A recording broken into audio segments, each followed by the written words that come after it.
Hi, welcome back guys. This is your friend, the What If Guy, back with another fanfiction. This is the first part of What If Angelic Issei got Heavenly Harem. Now before starting, please give this video a like and subscribe to the channel if you want more videos like this. Now let's get into the fanfic. Hey eyes, Irina looked sad. Issei didn't think there was anything sad about playing Holy Heroes, or whatever they agreed on calling it. Irina, she didn't move, so she was sad. I don't get why you're sad. Issei felt his head tilt a little but did nothing about it. He was confused. We are playing heroes, aren't we? The tomboy nodded slowly before explaining, I'm moving to Europe and I don't think I'm going to come back. Do you have to go? Issei didn't want to see his only and best friend leave. I'll have no one to play with. Irina knew how Issei would feel. It made her feel even guiltier. She didn't like the feeling at all. Why couldn't he leave with her? I got it. Issei almost jumped at the sudden yell from Irina. Hey, eyes. She got a quick yes as a response before she continued. Can you convince your parents into going to Europe with us? I don't know, Iri-chan. His face downcasted as he thought of his parents' responses. For one thing, he only knew how to speak Japanese. He wouldn't even be able to communicate with anyone. However, it wasn't as if he communicated with other people besides his family and Irina's family. He didn't know why everyone always did avoid him. He wasn't some weirdo, was he? Do you think your family would even let me go with you? Yeah, of course. She couldn't think sad thoughts then because if she did, he wouldn't be able to go. She had to remain positive. Do you have to go, Iri-chan? Issei didn't want to leave the park they always played in. He didn't want to lose his happy memories there in Japan. He didn't want to lose his best friend either. Irina was silent for a while before she spoke again. I don't think I can. My father really wants to leave with me. She knew a little about the supernatural, at best. She knew her father hunted all the baddies. Since she was his only child, she knew her father would want her to follow her footsteps and would be super proud. And she also wanted to do that too. But at the cost of her friendship with Issei, she wasn't sure what to do. Her father always did say, things come with a sacrifice, but for a greater good and a brighter future. Her future with Issei would also be bright. She couldn't imagine him not at her side. But, I think he'll still let you go with us. Her father was a respect figure. Every time they went to the church, he was always bowed at and everything else that was respectful. She couldn't really remember what, but she wasn't lying. She was sure of it. Issei put on a smile and brightened up. Irina couldn't have lied to him. There was no way. Nevertheless, there was still a part of him that didn't want to leave. However, if it were for his best friend, he wouldn't mind at all. Let's go finish our game first. Come on. Let's go kill the bad devils. Irina wiped her eyes and nodded vigorously. Let's.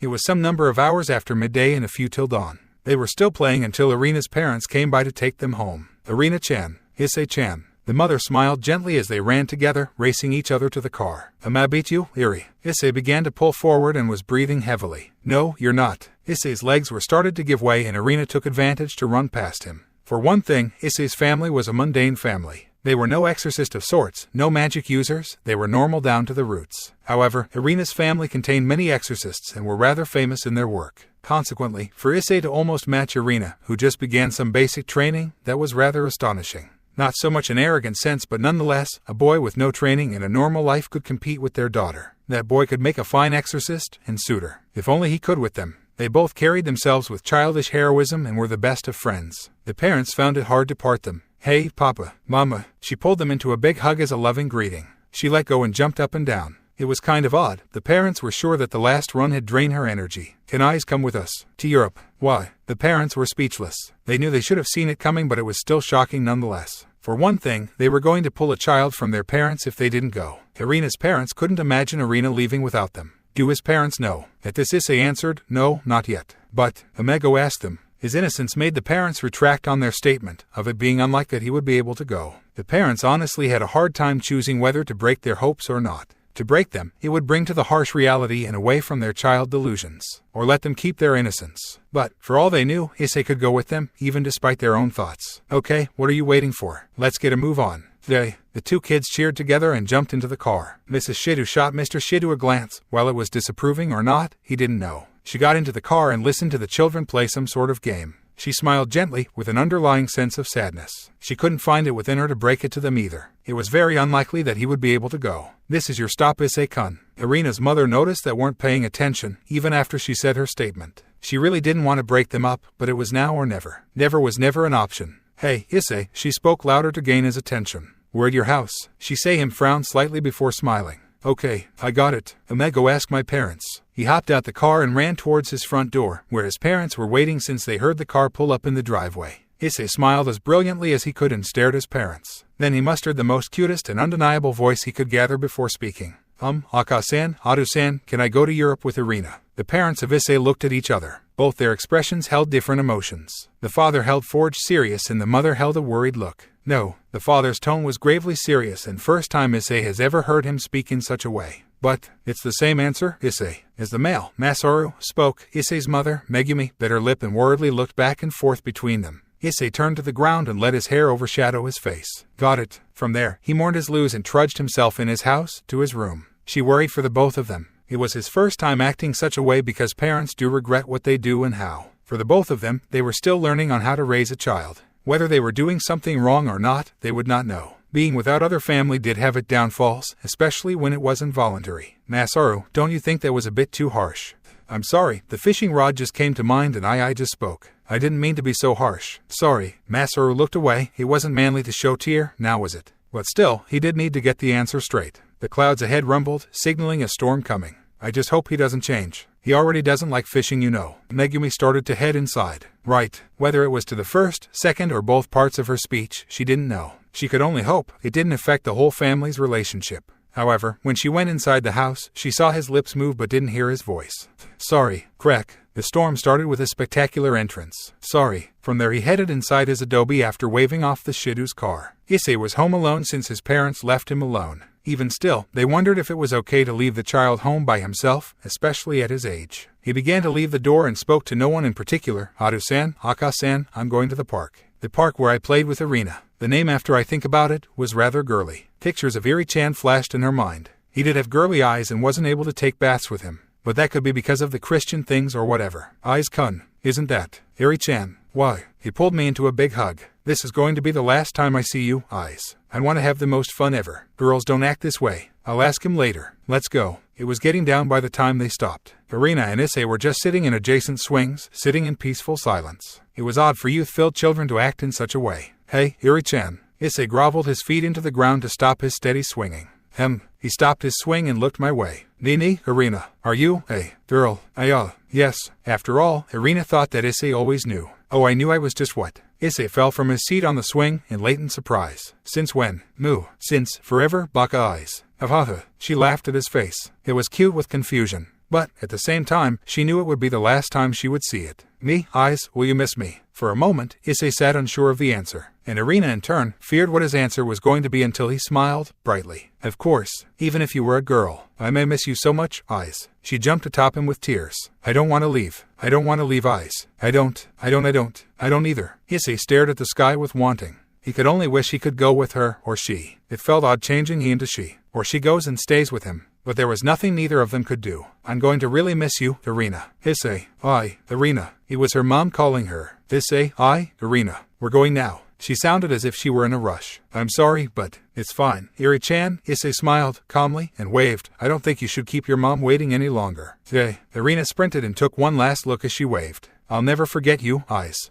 I'll never forget you too, Irina. Issei kicked yet another rock in his path. He was bored beyond his comprehension. His smile from before was set in a firm line. There was nothing for him to do. He didn't want to go home and face his parents. However, he was pretty hungry. His stomach growled in agreement. Even so, he really didn't want to go home. He sat on the bench and watched all the other kids play. He wished he had more friends to do the same thing, to play some kind of ball game, talk about many random things, or even just to swing or chill with, whatever that meant. He wished he had friends to eat and drink with. He took a seat on a nearby bench, hoping the growling would stop. Young one, perhaps you're hungry. A woman, a beautiful woman where even the word beautiful had no justice for her beauty, came up to Issei. It made Issei swallow. He wasn't supposed to talk to strangers. However, he had to admit she looked really pretty and had a sugar-sweet voice. One that matched the heavenly beings Irina called angels, that much he knew. Irina even said they were the most beautiful people you could find and the most selfless people too. Even still, he would still follow his parents' warning. After all, the last time he didn't, he broke the fishing rod.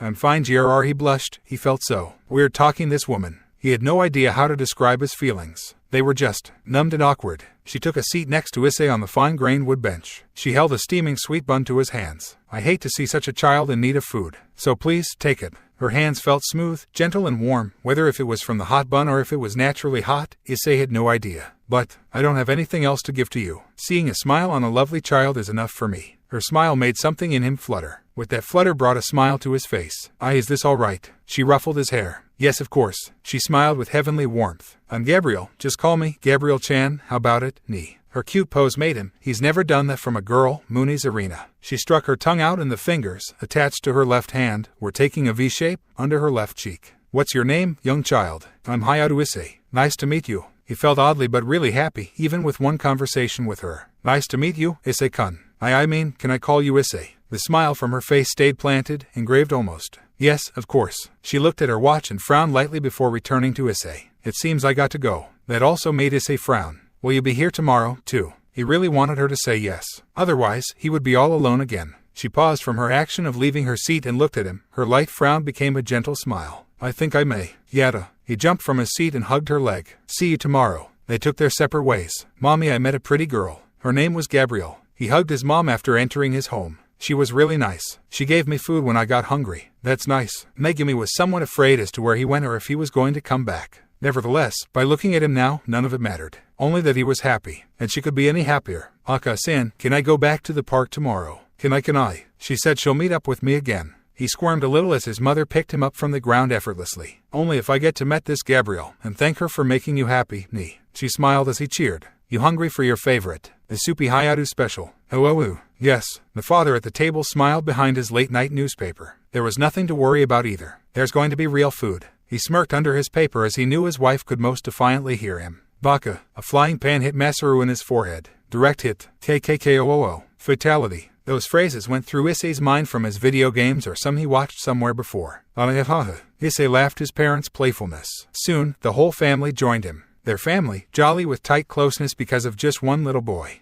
Now I really wish to thank this Gabriel-chan, both parents thought. Issei ran towards the park, dragging his parents with both his small hands. However, after a while, he got impatient and went to run off. Issei, slow down. You'll fall. Though it has never happened, Megumi, his mother, couldn't help but worry every time he ran at such a speed. But he only said those words and slowed to a speed-walking pace. He always argued with such words but it held no conviction. Once they made it to the park central, Issei began to search for Gabriel. However, all he saw was a girl. The girl had the same exact hair and everything, but Gabriel was an older girl, not that small girl who looked to be around his age, and who waved and smiled at him. Issei-kun. She ran up to him. He was stood still for a moment before he regained his bearings. Gee, Gabriel. He was confused. Wasn't she like, old? That's me. Her cheery voice rang in Issei's ears.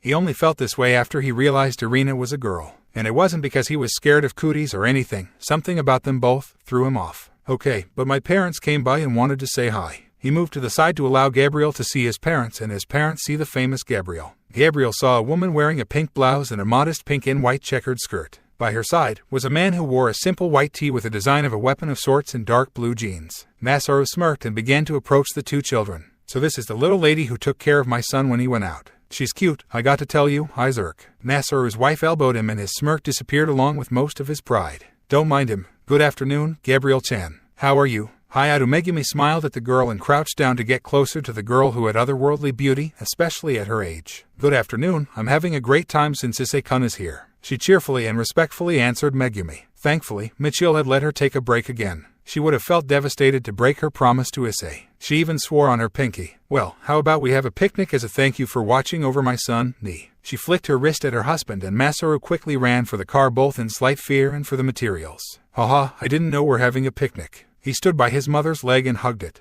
His eyes shining, he looked up to his mother. Are we going to have the Hayadu sandwich special too? Yep. Issei smiled happily as his mother rubbed his hair. At the same time, Gabriel stood looking at her own hands.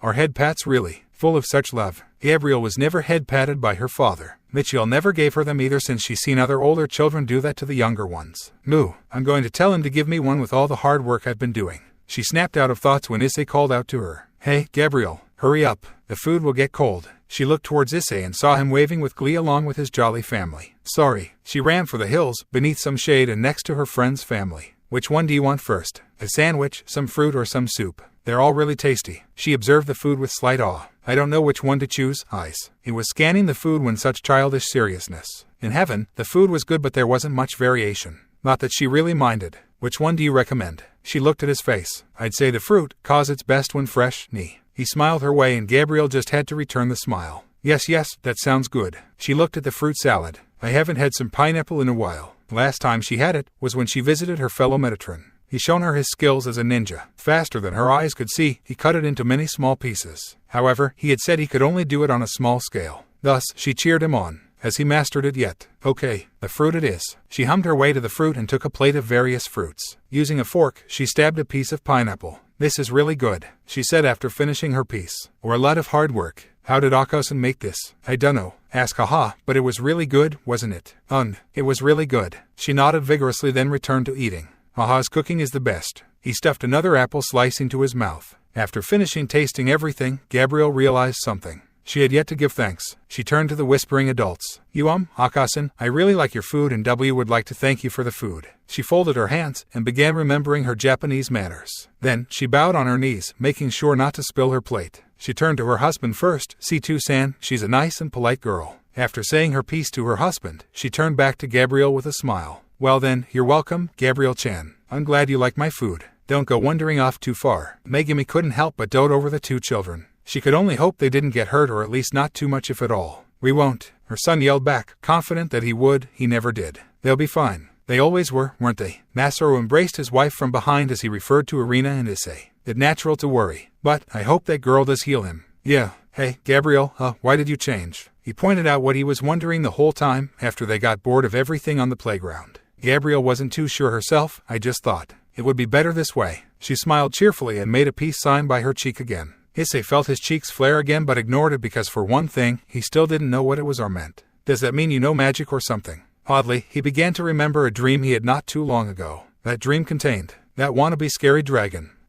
Eat that D-Drag-san. Even though he had no clue what that name meant, but he knew that dragon could also summon fire like magic. After a while of debating within her head, she answered, yep. She felt some sort of power in Issei. Perhaps she could tell Mittelt and see if she could watch the child, or even get him to join heaven. That's so awesome. I only wish Irina was here to see it. The random blurting of Irina's name got Issei to remember something.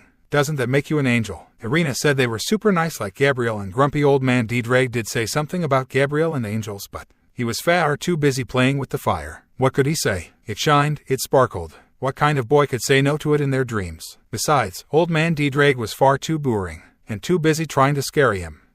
Even Aha is scarier with her cat apron. How did this child come this kind of conclusion so fast? The trees shook with the wind as a piercing noise, one so high a human couldn't pick up such a sound, resounded throughout the area. However, it disappeared in an instant only to be replaced by shhhkk. Replaced by that almost meaningless noise. Gabriel's face changed after she realized what she could have done, what she should have prevented. Issei stood obvious to the pain, since his body hasn't registered the pain by ultra pain killers. Such a powerful mechanism, the human body was. Gabriel. He took in her horrified look. It looked really misplaced, and it made him sad to see it on her face. It reminded him too much of his last day with Irina and her face. He suddenly spat out blood, but only saw such things on TV.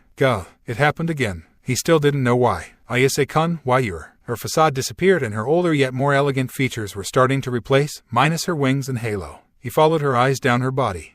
He felt the blood wanting to rush out his throat. The painkillers be damned. The slight throbbing he felt vanished once he saw the gaping slash in his body. It made him feel faint and lightheaded. He barely recognized that he was just mindlessly watching his red fluid. He was beginning to forget the name of the fluid. Or was it red water? Gabriel watched him fall to his small knees, his adorable face soiled. It caused a sudden growth of blood to pour out. She began to move closer, her hands shaking as she raised them. Spat. Boosted gear, divided by. Issei couldn't see anymore. Hello. Where was he? Where was Gabriel? You're dying, child. I moved you here. The child shouldn't feel such a pain, after all. Issei heard the voice coming from everywhere. Even though tears threatened to fall from his face, he spoke with an innocent voice with a hint of worry. Is Gabriel okay? If he was dying, did he, at least, somehow, save his new, yet nonetheless, precious friend? Even the almighty D-Drag found it hard to speak to the child. He lied, in a good way. He could smell the energy that radiated off the girl before the senses of the boy vanished. She would be safe no matter what happened.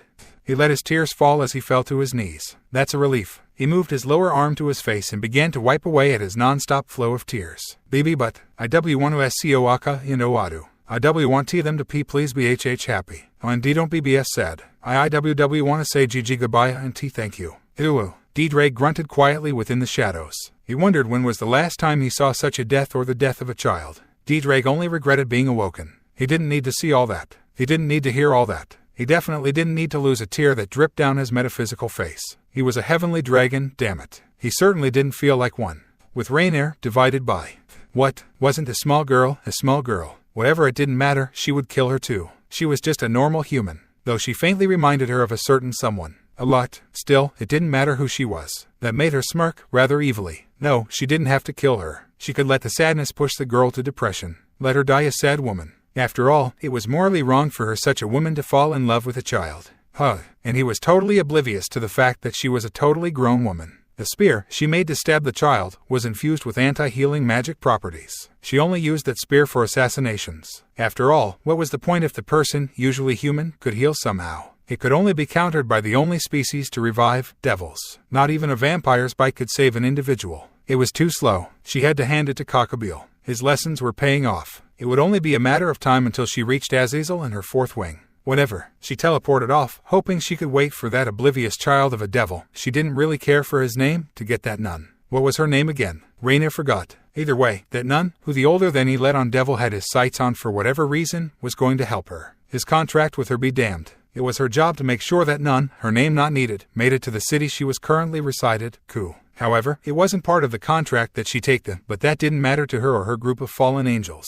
Even though it was very recent that she unleashed her, it had endless possibilities to what kind of injuries it could heal. With such possibilities, she couldn't let such a fall into the hands of the enemy if she could help it. And if she could help it, she would take it all for herself, allowing her to get stronger, allowing her to capture the eyes of her most beloved, the governor himself, Azazel. Raina thought herself to be a patient woman. She would let the devil take as long as he wanted only if he held his side of the contract. After all, a patient woman got what they wanted, even if it had to take 13 years. Forest, divided by. It was pouring everywhere. Blood was just everywhere. Gabriel could only stare with wide eyes. She, one of the top 4 angels in heaven, was unable to save a single child. It hurt to know she could have prevented such pain. She herself never felt such a pain or had such a wound. Something about that light spear made her unable to heal the wound. She knew the magic of almost everything. It made her frustrated that she could do nothing but have a seal close the wound. She even doubted that it would heal all on its own. However, a young child, only but a small, teensy fraction of her age, was feeling such pain, was inflicted such a wound.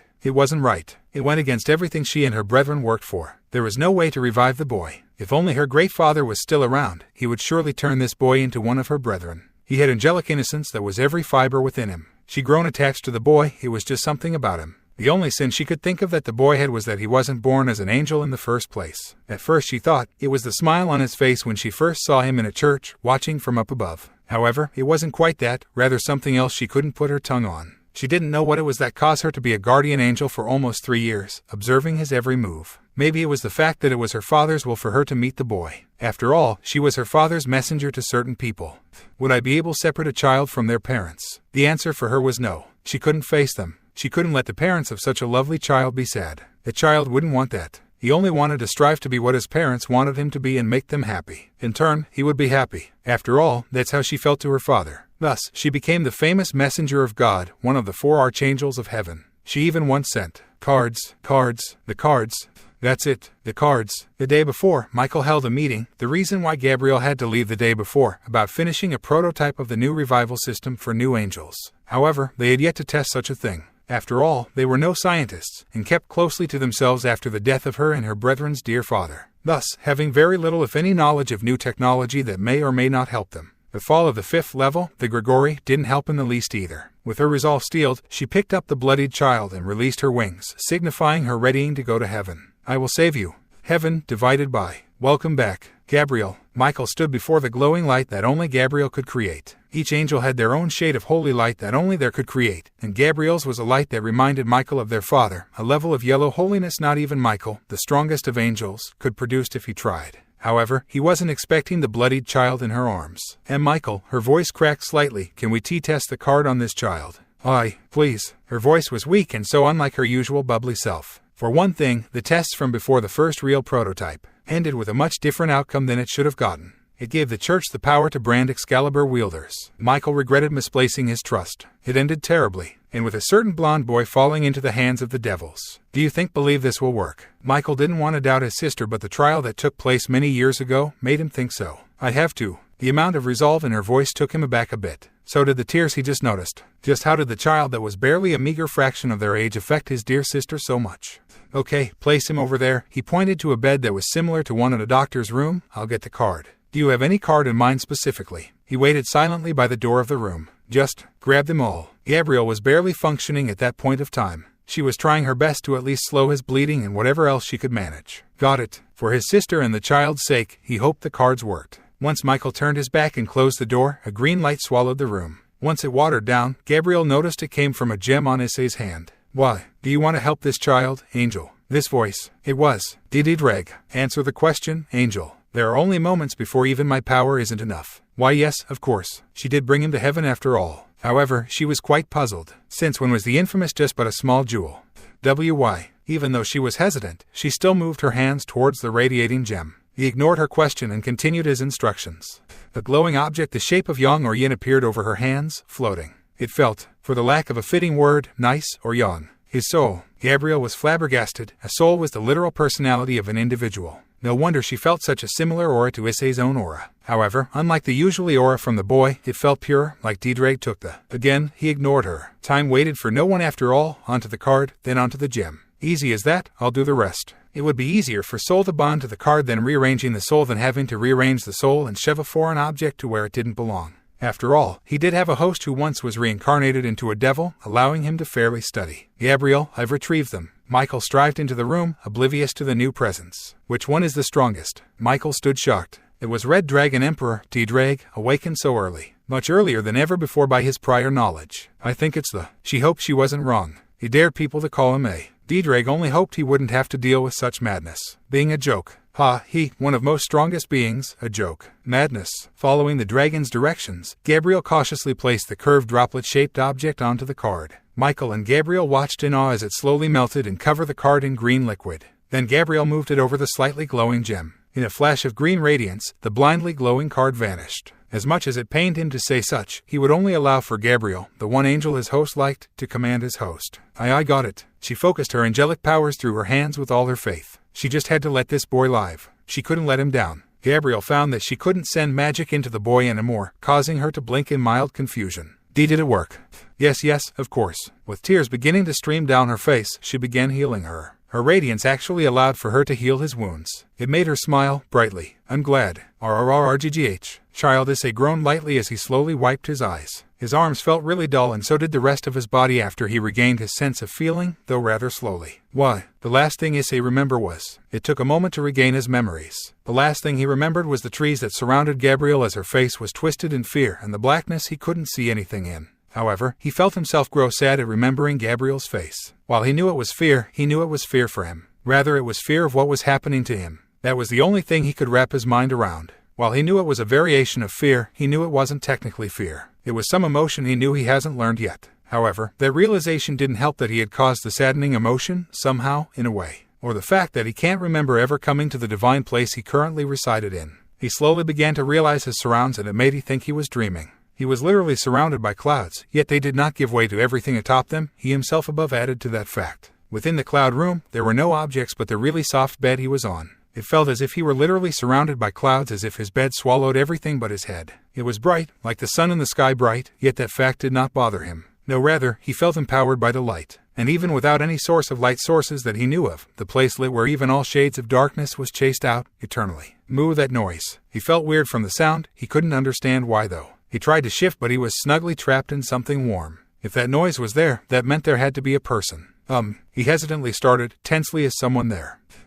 Something behind him shifted. So perhaps it wasn't just the heavenly bed that was making him feel so great. Morning, Michael. The rather familiar voice stopped suddenly and he was nearly shook off the bed. He heard the person gasp sharply before warm wetness hit his skin. Eyes. Issei, you're finally awake. He blinked multiple times after he remembered the voice. Gabriel-chan. Issei held himself up by his childlike arms. He looked at the blanket-clad woman before him. She was crying, but with a smile. It made his vision blur as he felt a burning sensation coming from his eyes. His nose was flooded by sudden heat and it led him to trying to wipe at his nose, fearing something would fall out. However, all was in vain. Yet it didn't deter him from trying anyway, for he wasn't acting but feeling and allowed his body to do whatever in his stead. Nonetheless, the realization of her being next to him in this heavenly world made him think of the worst.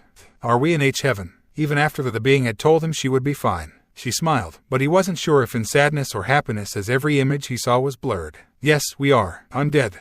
I died. This is the heaven Iri-chan always talked about. Aka-san, Aru-san, I hope you won't be mad at me. I'll be waiting for you here. Iri-chan, I hope you'll forget me. Issei smiled sadly because he understood that she would never ever forget him. At least, I'll see you here. You did say you would come here after all. Issei paused to barely see the sniffing yet beautiful woman wipe her tears and smile his direction. But, Gabriel-chan is here. That's it, not fair. Not fair. It's not fair. He couldn't see his surroundings anymore. His tears burned trails down his cheeks and made holes in the clouds that would close moments after only to open again for more tears.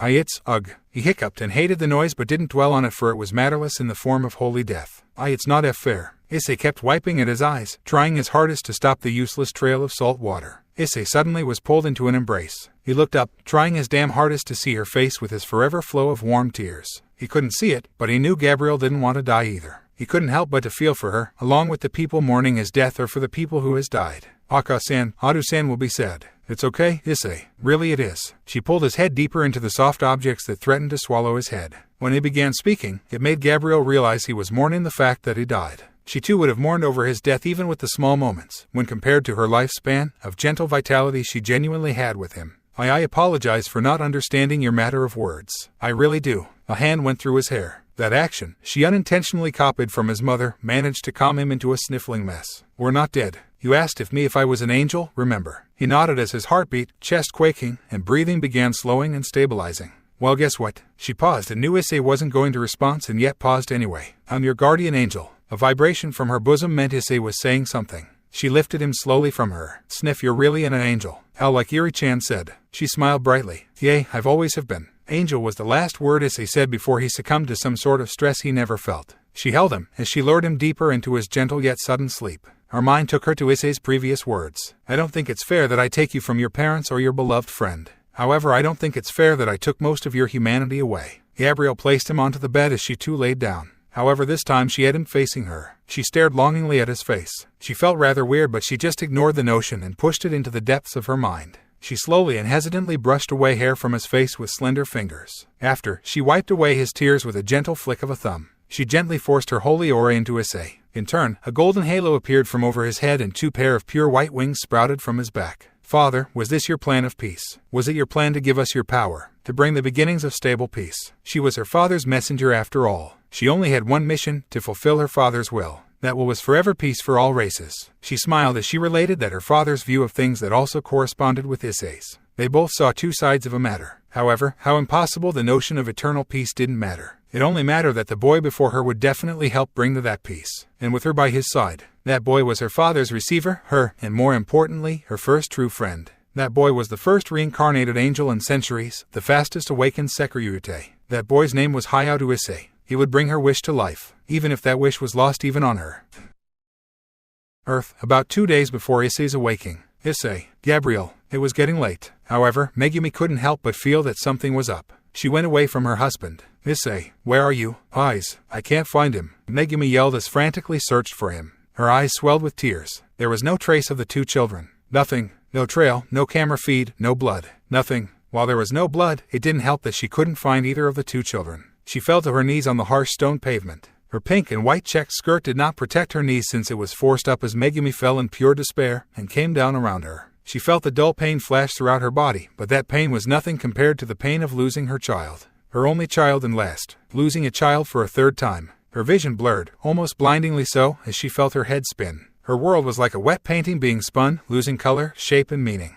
It reminded her of the first time she had a child. It ended, tragically, a miscarriage. She and her husband knew they were ready for a child and really wanted it, and yet, no avail. Thereafter, she was determined to have a child, she and her beloved husband. From that moment on until her next delivery, they searched everything to gain the knowledge as to how to have the perfect delivery. Holding her husband's hand, she grunted as she felt her child leave the safe confines of her body. For a second time, again, she still failed. For a second time, unable to hold back her tears, she cried, not because she was weak-hearted but because she was strong for far too long. She was absolutely devastated. Her sincere effort was faced with yet another failure. 2 lives that could have been, never were. She knew she did everything right both times, yet her mistake, whatever it may have been, ended both lives that could have been her child. Sisters, even. It was about a year when she decided she wanted to try again. She was on her last try, figuratively and somewhat literally. She was found to have a few number of eggs that could be fertilized, after a tragic accident that killed her brother. Her gland was to never mend, nor could it have been. Her hands grasped her husband as she felt herself warm with worries. Her husband smiled, tightening his hold.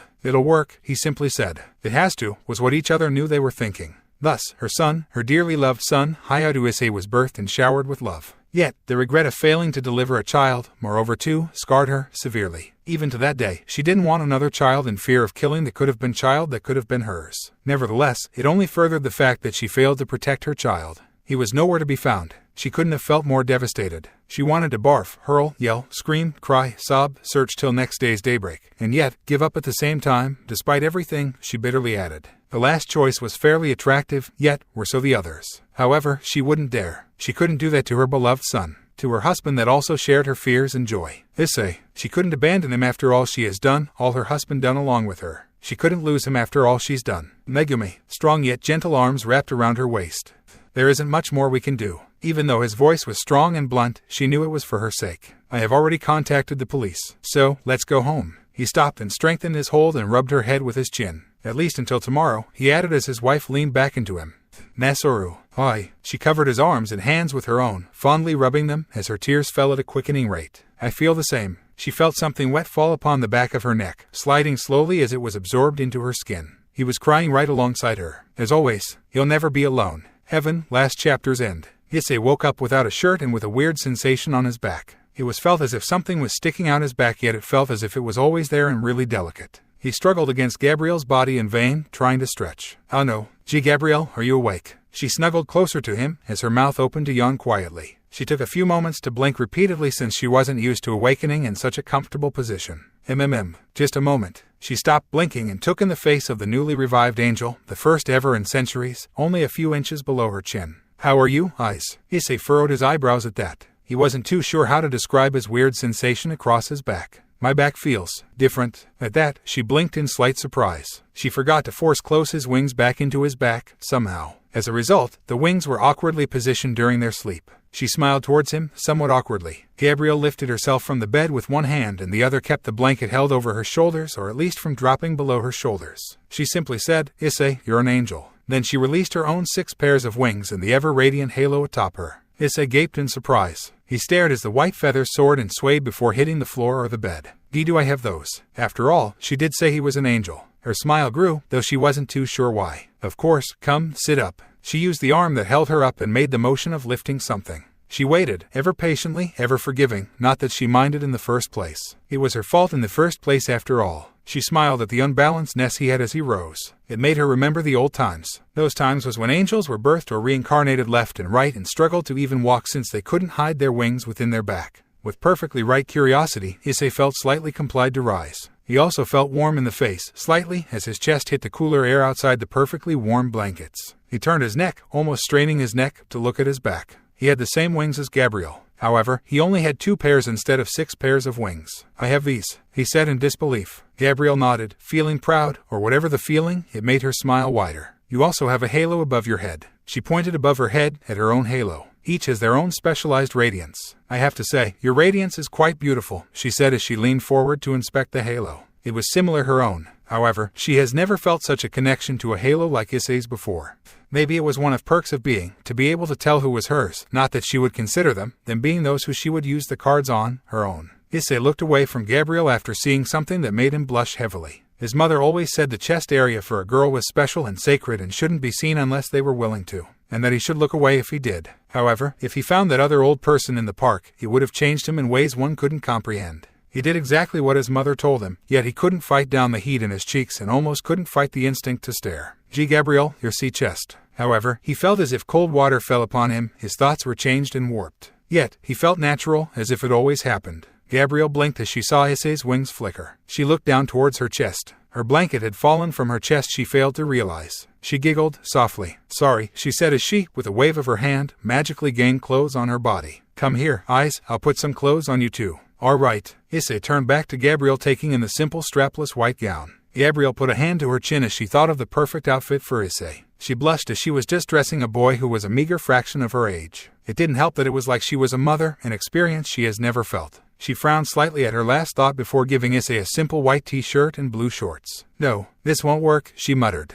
Drake wouldn't like the colors. Yet, those were colors of heaven and life, as white was purity and righteousness and blue was the color that signifies the vitality-giving liquid, water. Again she waved her hand over Issei. A red t-shirt and red sports shorts appeared instead. Red is the color of many things sinful. hate, suffering, sin itself, worry, fear, vengeance. Yet, it also signifies, in the new world, love, compassion, passion, and blood by staying true to oneself. This should be good. She followed her statement with many nods. Green would look out of place, most defiantly. Issei looked at himself in disbelief. The clothes came out of nowhere, and yet they were, without a doubt, real. It was really magic. See, can I do that? She smiled at his enthusiasm. If you wish to, I can teach you later. She paused as a small frown adored her face. But, first, we need to. She took a breath in, unsure how she would deal with his parents. To lie is to sin, and would make her fall for sure. Yet, if it was in the name of her Heavenly Father, she wouldn't, yet didn't want to lie. Go see your parents. Issei frowned as he realized his parents would be freaking out. Tu-sen, ka-sen. He teared up but refused to let them fall. How long? Gabriel considered him, almost pityingly so. Almost a week. Her throat felt dry. They're really scared for you. She swallowed visibly. To be honest, Issei saw the many emotions in her eyes as her eyes glazed over with faint wetness. I'm not sure what I'm supposed to do. Fear for him, but I'm sure it'll be fine. She smiled, gracefully, drawing herself off the bed onto the cloud ground. Come, let us eat, ni. She struck out her hand like a parent to a child. Why yes. Issei took her left hand with his smaller right hand. They walked to the simple white door, hand in hand, side by side, towards a new life. Gabriel. She hummed happily as a response. What time is it? She shook her head, her blonde hair bobbing side to side, as she replied. I'm not too sure myself, actually, because it's always bright here. Issei didn't respond, he simply walked along with his guardian. After moments of walking in an empty hallway made of clouds, Gabriel asked, curiously, is there anything specific you want to eat? Issei was about to respond before another door, made from clouds, opened, revealing another angel, wings and all. The teen-looking angel had blonde hair and 2 hanging tails. Her attire consisted of a black and white maid dress, maid cap, thigh-high socks and blue slip-on shoes. His grasp on Gabriel's hand tightened unconsciously. Gabriel-sama, the angel exclaimed, making her way towards them both. Issei let go over Gabriel's hand and moved behind her, hiding behind her legs. Hello, are you well? Gabriel followed her statement, looking back at child Issei. Everything's fine, Issei. You don't need to hide. Slowly, he moved to take Gabriel's hand again as he realized he could understand the language he had not recalled ever knowing. Like he always knew it. The angel peered rather curiously at the child. May I ask who this young child is? The angel felt a holy aura akin her kind, but they were no pure angels at that age. Perhaps a miracle child. He is mine own, Hayao Issei. The angel blinked. He was her own. Who is the father? With no hesitance she answered, his father. Hayao Masaru, a human in Japan. Why, is something wrong, Mittelt? The other female, Mittelt, a simple 2-winged angel, just gaped in utter shock. Gabriel had made utter love to a human without falling. That means, how did you not fall? She tilted her head, genuinely confused. What do you mean? I thought we aren't allowed to have children. It took a few moments for Gabriel to realize what the angel meant. Oh, his mother is not me, but another woman. It worked on him, however, don't try on anyone else yet. The angel eyes widened, however, she just turning and smiling brightly towards the oblivious child. Issei, was it? I'm Mittelt, are you well? Issei nodded, feeling odd as he spoke, I'm just not used to having wings. Mittelt nodded, taking note of everything about the boy. That's to be expected, she remembered when reading her more recent brethren were also having the same troubles. But'll get better, especially since you have me. The girl proudly pointed at herself with her thumb. In pure Japanese, she added, if you need anything, ask me, your one-chan, ni. Issei nodded, getting used to her presence. I will, oh one-chan. Issei then remembered a few things that Gabriel said. He timidly started to ask, actually, oh one-chan. Can you? After Megumi was in the kitchen, her face adored a sad and pained look. The police said they vanished in thin air. No traces, no nothing anything. She was fixing dinner for Masaru before he got home, like a normal wife. He should be coming home any moment now. She didn't have anything else to do, either. The season was summer, and Issei was on summer break. So Issei would usually take all her energy and time, not that she minded. She stopped herself before she got to deep in her memories with a sigh. That was what she was doing if she wasn't cleaning, cooking, or shopping. Knock knock. Ka-san. Megumi jumped, almost dropping the entire spoon into the boiling pot, letting it sit on the edge. She knew that voice anywhere. Issei. She ran towards the door, her heart in her eyes and legs. Issei. She swung the door open, letting 2 figures into her vision. A blonde girl, but it wasn't Gabriel she faintly noted, and her ever-cheerful son. Ka-san. Issei jumped into her arms just as Megumi crouched down. Issei. Her vision blurred for the 100th time that week. Yet it was in pure joy and relief. Issei. Mittelt stood, her shoe twisting and digging into the pavement. She wasn't too used to type of things happening before her. She felt awkward and as if she was interfering. She was last angel as of before Issei, found in an abandoned crib of sorts a few years back. Whether or not it was in time stasis was unknown. After all, she was an angel, not fallen. She should have fell because her parents should have fell baby making ever since the Heavenly Father was deceased. A car engine veered behind her. Inside sat a bored-faced man, that was, until he laid eyes on his doorstep. Issei. He sped his way into his driveway. Megumi. Issei. Only Mittelt took notice of the man, moving out the way, gaining a thankful nod from him. Masaru knew it wasn't that his wife and child was trying to ignore him, but were too busy crying happy tears and crying out to each other. He gathered his family in his arms, tears letting themselves be known as they fell from his face. T2-san. Masaru. It's Issei. It's really him. In a great hug, a man and woman stood holding each other and their dear child. The house's Nibi had heard the shouts of names and looked from their windows at the commotion, only to smile among the finally united family. Ka-san, Tu-san, Megumi. From behind his modest nightgown-covered wife, Masaru embraced his beloved angel as he got into bed. Why does he feel different? Even the half-naked Masaru wasn't sure what exactly he was feeling around his son. It just felt strangely odd being near him, and he hadn't said a word since his return in fear of reminding his wife. Megumi, in turn, bit her lip, unsure what to say. I'm not too sure if I understand either, but his radiance, it's stronger. Masaru laid silently for a few moments before muttering, Gabriel. You may not realize, but Gabriel is a rather specific name, a name for the one of the greatest of my partial kin. Megumi blinked. Masaru Hayadu was mostly human, and only a half-angel, technically a miracle child. He was born in the dimensional gap, where his parents consumed their pure love, far from their original dimension. Even to that day, Masaru had no idea why everything was everything, but he grew up around his lone mother, a pure human, without questioning her judgment. She soon died since she succumbed to the strain of the dimensional gap, which Masaru had overcome by perfecting the spell for himself and his wife. Or, perhaps, it was his wife's power that prevented her from succumbing from the pain. He was only 17, barely out of school one day, going back to his sick mother. Masaru, why your father and I love you. She gave him permission to go to the room where she had all but banned him from entering. Masaru. Megumi knew all about his past. She was a shrine princess, not maiden or priestess. Perhaps she may only be a fourth godling, but she was much like a halfling. That also partially explained her miscarriages, she soon learned, which only to push her not only limit her power, but almost raise herself. Unconsciously, he grasped his wife tighter. He feels like her. I don't know how to describe it. That Mittelt girl too. He couldn't lose anything else. He could afford his wife to lose anything either. It went against his belief. What do we do? He couldn't let his family get dragged into the supernatural. All both of them wanted was a normal life. Masaru only knew who to use his power for a few things, two of which were a spell that hid his angelic aura and a transport spell to a certain space. Other than those and the others he learned, he didn't need his powers. He didn't find it a necessity to understand them, nor did he ever want to. Megumi feared her unique powers. She ran from home, ran from her title as a shrine princess, and ran into Masaru. Touching him had all but undid his seal, and started their eventful school year together. Neither of them were suited for the risk, and nor did they want to. Training for the risk would only cause problems. Their high school life only added to that fact. Megumi shook her head, leaning back against her lover. I want to ask Issei. I trust him, our beloved son. She smiled at her thoughts. Her mind drifted to her high school years. You're being too paranoid, Masa-chan. Why? He is our son. If anything, I should reprimand you. Turning in his arms, Megumi hugged her husband, tears streaming down her face. He's only been the same. If anything, the only thing I really notice is that he smiles more. Like I said before, we should thank Gabriel-chan. She paused, allowing for a pain breath to slip from her lips. I felt a cut in our link. I didn't say anything when I felt it. But I should have. Kriik.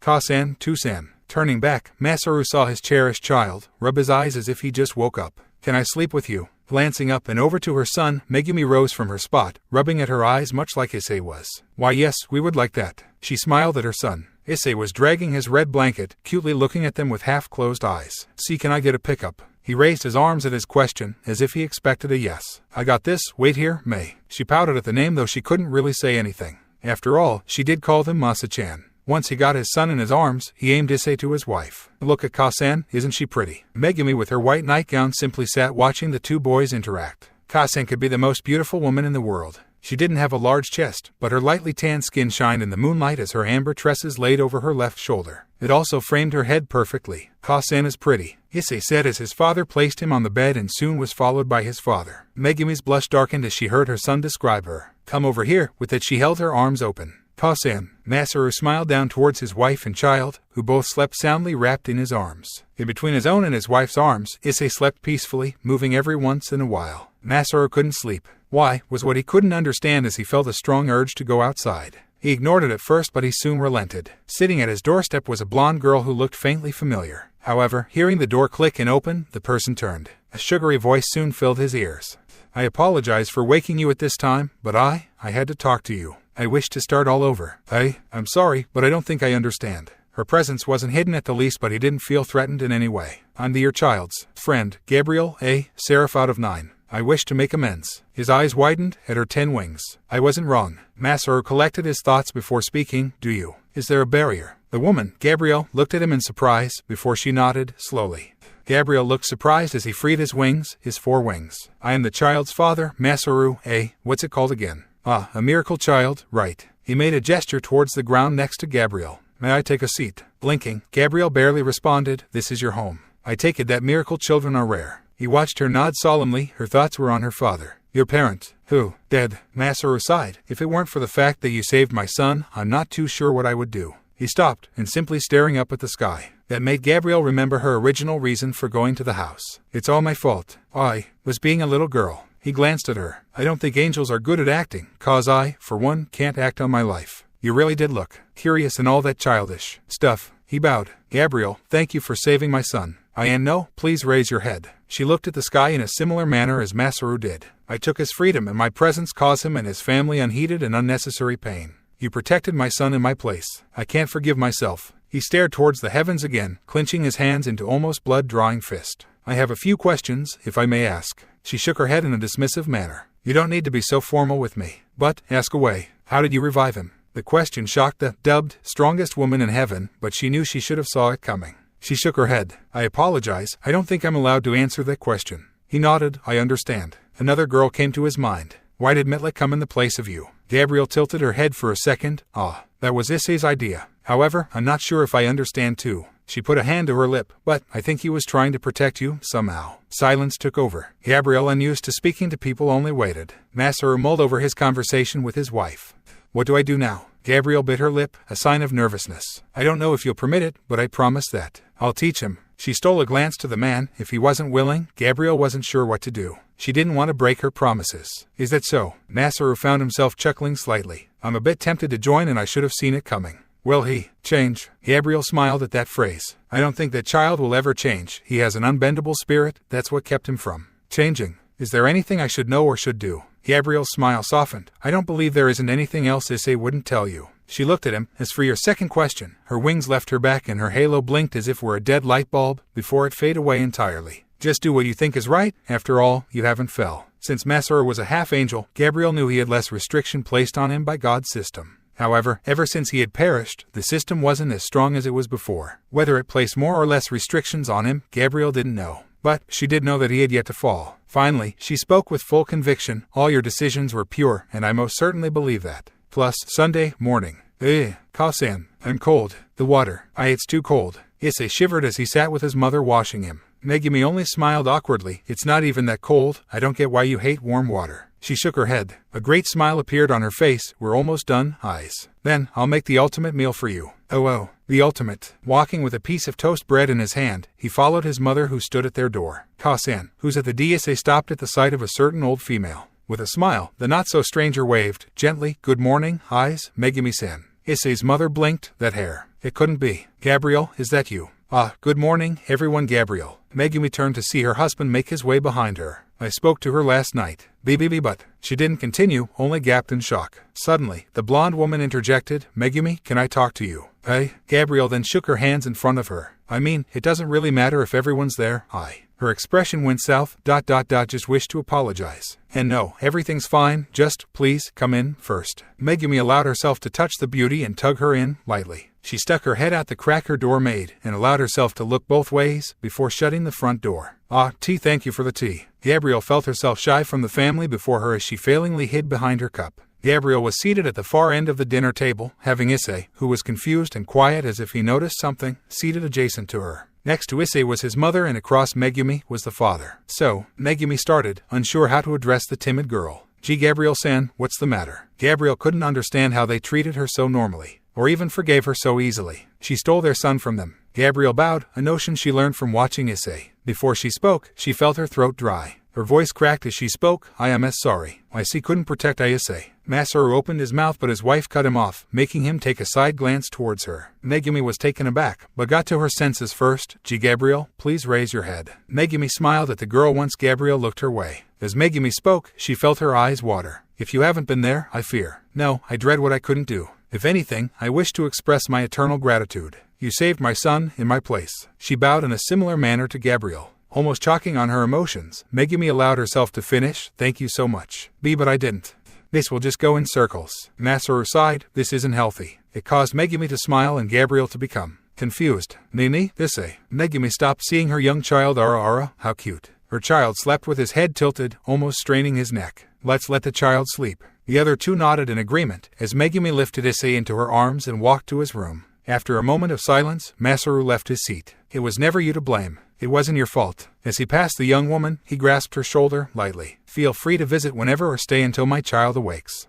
Gabriel simply watched as he passed by her. "I don't know what to do either." A pout overtook her for a few moments. She kinda missed her child. However, she decided to leave, feeling she would be intruding. Plus, 3 days later, late afternoon. "Gabriel, Ito, what do we do here?" On a large rectangle plain of freshly cut grass, surrounded by various trees, Issei stood at the center, holding Gabriel's left hand. "I'm going to teach you superpowers." She smiled towards Issei. She waited for the excitement he was sure to give off. Looking at his guardian, Issei was jumping in childish anticipation. "What? Really? Like shoot dragon balls?" She felt herself grow excited too, as his excitement was pretty much contagious. She nodded. "Okay, eyes, come stand before me and close your eyes." Issei obeyed and shut his eyes. "I did it." She bent down to his height. "Think of the strongest thing you ever seen and really picture it." Immediately, the effect was instant. She saw Issei's brow furrow and his face twitch. "I wonder what he's thinking. Do you have it in your chonk?" Without realizing it, Issei whispered to himself, "That red dragon." His left hand cut into the sky, shining red all the while, almost scaring Gabriel. A red gauntlet almost overtook his entire arm. The red draconian glove left his fingers exposed and it had 2 long yellow spikes coming out the side. A green gem glowed lightly on the backside of his hand. Suddenly, he felt like he could do anything. Whoa, he looked at the red glove thing. "What is this?" "D-Drag." Gabriel realized that D-Drag must have overexerted himself, helping her revive Issei. She smiled, gently, "Please rest if you need it." Gabriel shook her head, clearing her thoughts. Issei, too busy ogling his arm, didn't notice the action. "Issei, hey." He looked out at her with a troubled face, a sack cred what? "Hey, eyes." Before he could ask what it does, she spoke again. "It doubles your power for a certain amount of time. So, I could be super strong." "That's totally awesome." Issei started to run around and punching air like the hero. He saw that destroyed enemies with one punch. "Awesome. But, if you become stronger, it becomes the Shidido D-Drag after all." If training Issei and his sped up the awakening of the blood legend, so be it. It would still also help Issei growth and get him used to his powers, killing 3 stones with 1. It makes it so you will be able to double your power many times over. "Really?" He huffed as he stopped before Gabriel. "Okay, eyes." She crouched down next to him. "Let's use your doubled powers and practice summoning your holy energies." "Yada, let's." "Okay, to start summoning you should focus in your palms." Putting her hands together, cupping them, she nudged towards them with her head. "Like this." "Okay, I got it." Issei followed quickly, staring down intensely at his hands. "For you emotions, but they must be pure of intent like love, not lust," and, again, the troubled expression replaced his excited face. "Ito, Gabriel, what is lust?" She didn't know why but her cheeks went warm and she stopped moving for a moment. "It's like loving someone, but it's because you only love that person for not who they are or what they have. That is lust, and just love." "Does that mean I love Gabriel?" Issei blurted. "I love everyone, therefore I must love eyes." She ruffled his hair, fighting her open expressions. "So now that you understand, you mustn't taint your emotions, me." I definitely won't." With a nod, Issei returned to his focusing, although he didn't really understand.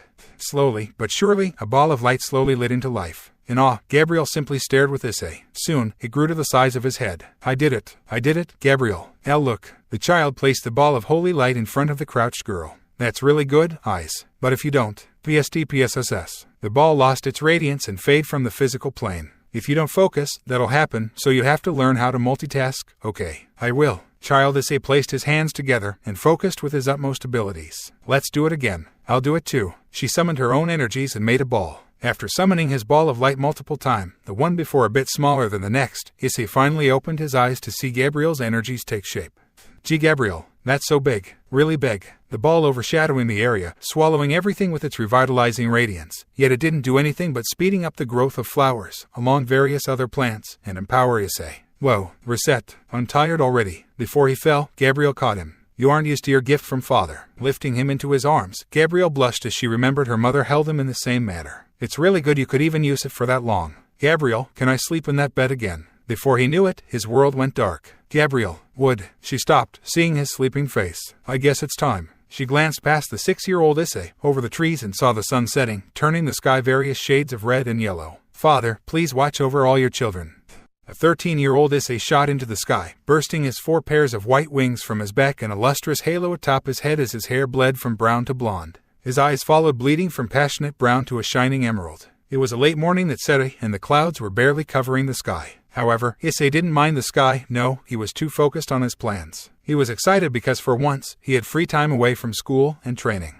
Yosh, Gabriel did promise he would be able to see her one day. And that day is today. He nodded confidently. He was going to make sure of it. I'm going to visit Irina. He knew which direction was west, like a bird or a compass, and headed a bit north of west. England. Issei zoomed forward, focusing slightly on his arm, allowing for a familiar sensation to engulf his left hand up to his elbow. Boosted gear, boost, boom, roar. With a sonic boom and a roar, Issei's vision blurred slightly as he only focused on going faster to get to England, where Irina said she would be living. The adrenaline started to pump through his body, making him unmindful of how much wasted energy he put in zooming through the sky in a holy white streak above the clouds. Not that it actually mattered. I can't wait to show Irina my wings. Issei grinned at the thought of Irina's surprised face. In that moment, he would pull her into a hug and hug her for all she was worth, and that was a lot for Issei. Irina was always on his mind for far too long that it would be an understatement to say that he simply missed her. Faster.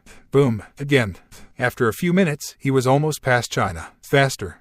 Boom. Issei laughed in pure joy. He could barely wait. I'm almost there. VR room FSSSSSSSH. A harsh wind blasted against Issei's wings and back as he suddenly stopped, high in the sky, at a point where people looked like dots. He pulled a picture from his pocket and unfolded it. On the picture, a lightly brown-haired girl, with an age much like his, in a plaid brown and green uniform. It was a small gift from Gabriel when he told her about his plan. So what are you going to do when I'm gone and without school? Gabriel asked, sitting crisscrossed in the warming sun. I think. Issei stopped to think of something. He jumped from his position and shot his left hand into the sky. I'm going to see Iri-chan. Gabriel smiled at his way as she reached into his pocket, also moving from her position. I knew you were going to pull something like this, so, here. From Issei's pocket was a folded picture of a girl. This is Iri-kun. Issei was flabbergasted. She looked so different, but it was still noticeable that it was still his best friend. Gabriel nodded as she reached into his pocket again to pull out a map. Yep, she should be at Canterbury, England, so make sure you know where it is, Kay. I'm really going to see Iri-kun. But you can only tell her of your secret. She ended her statement by tapped his nose with her right pointer finger. Okay. Yes,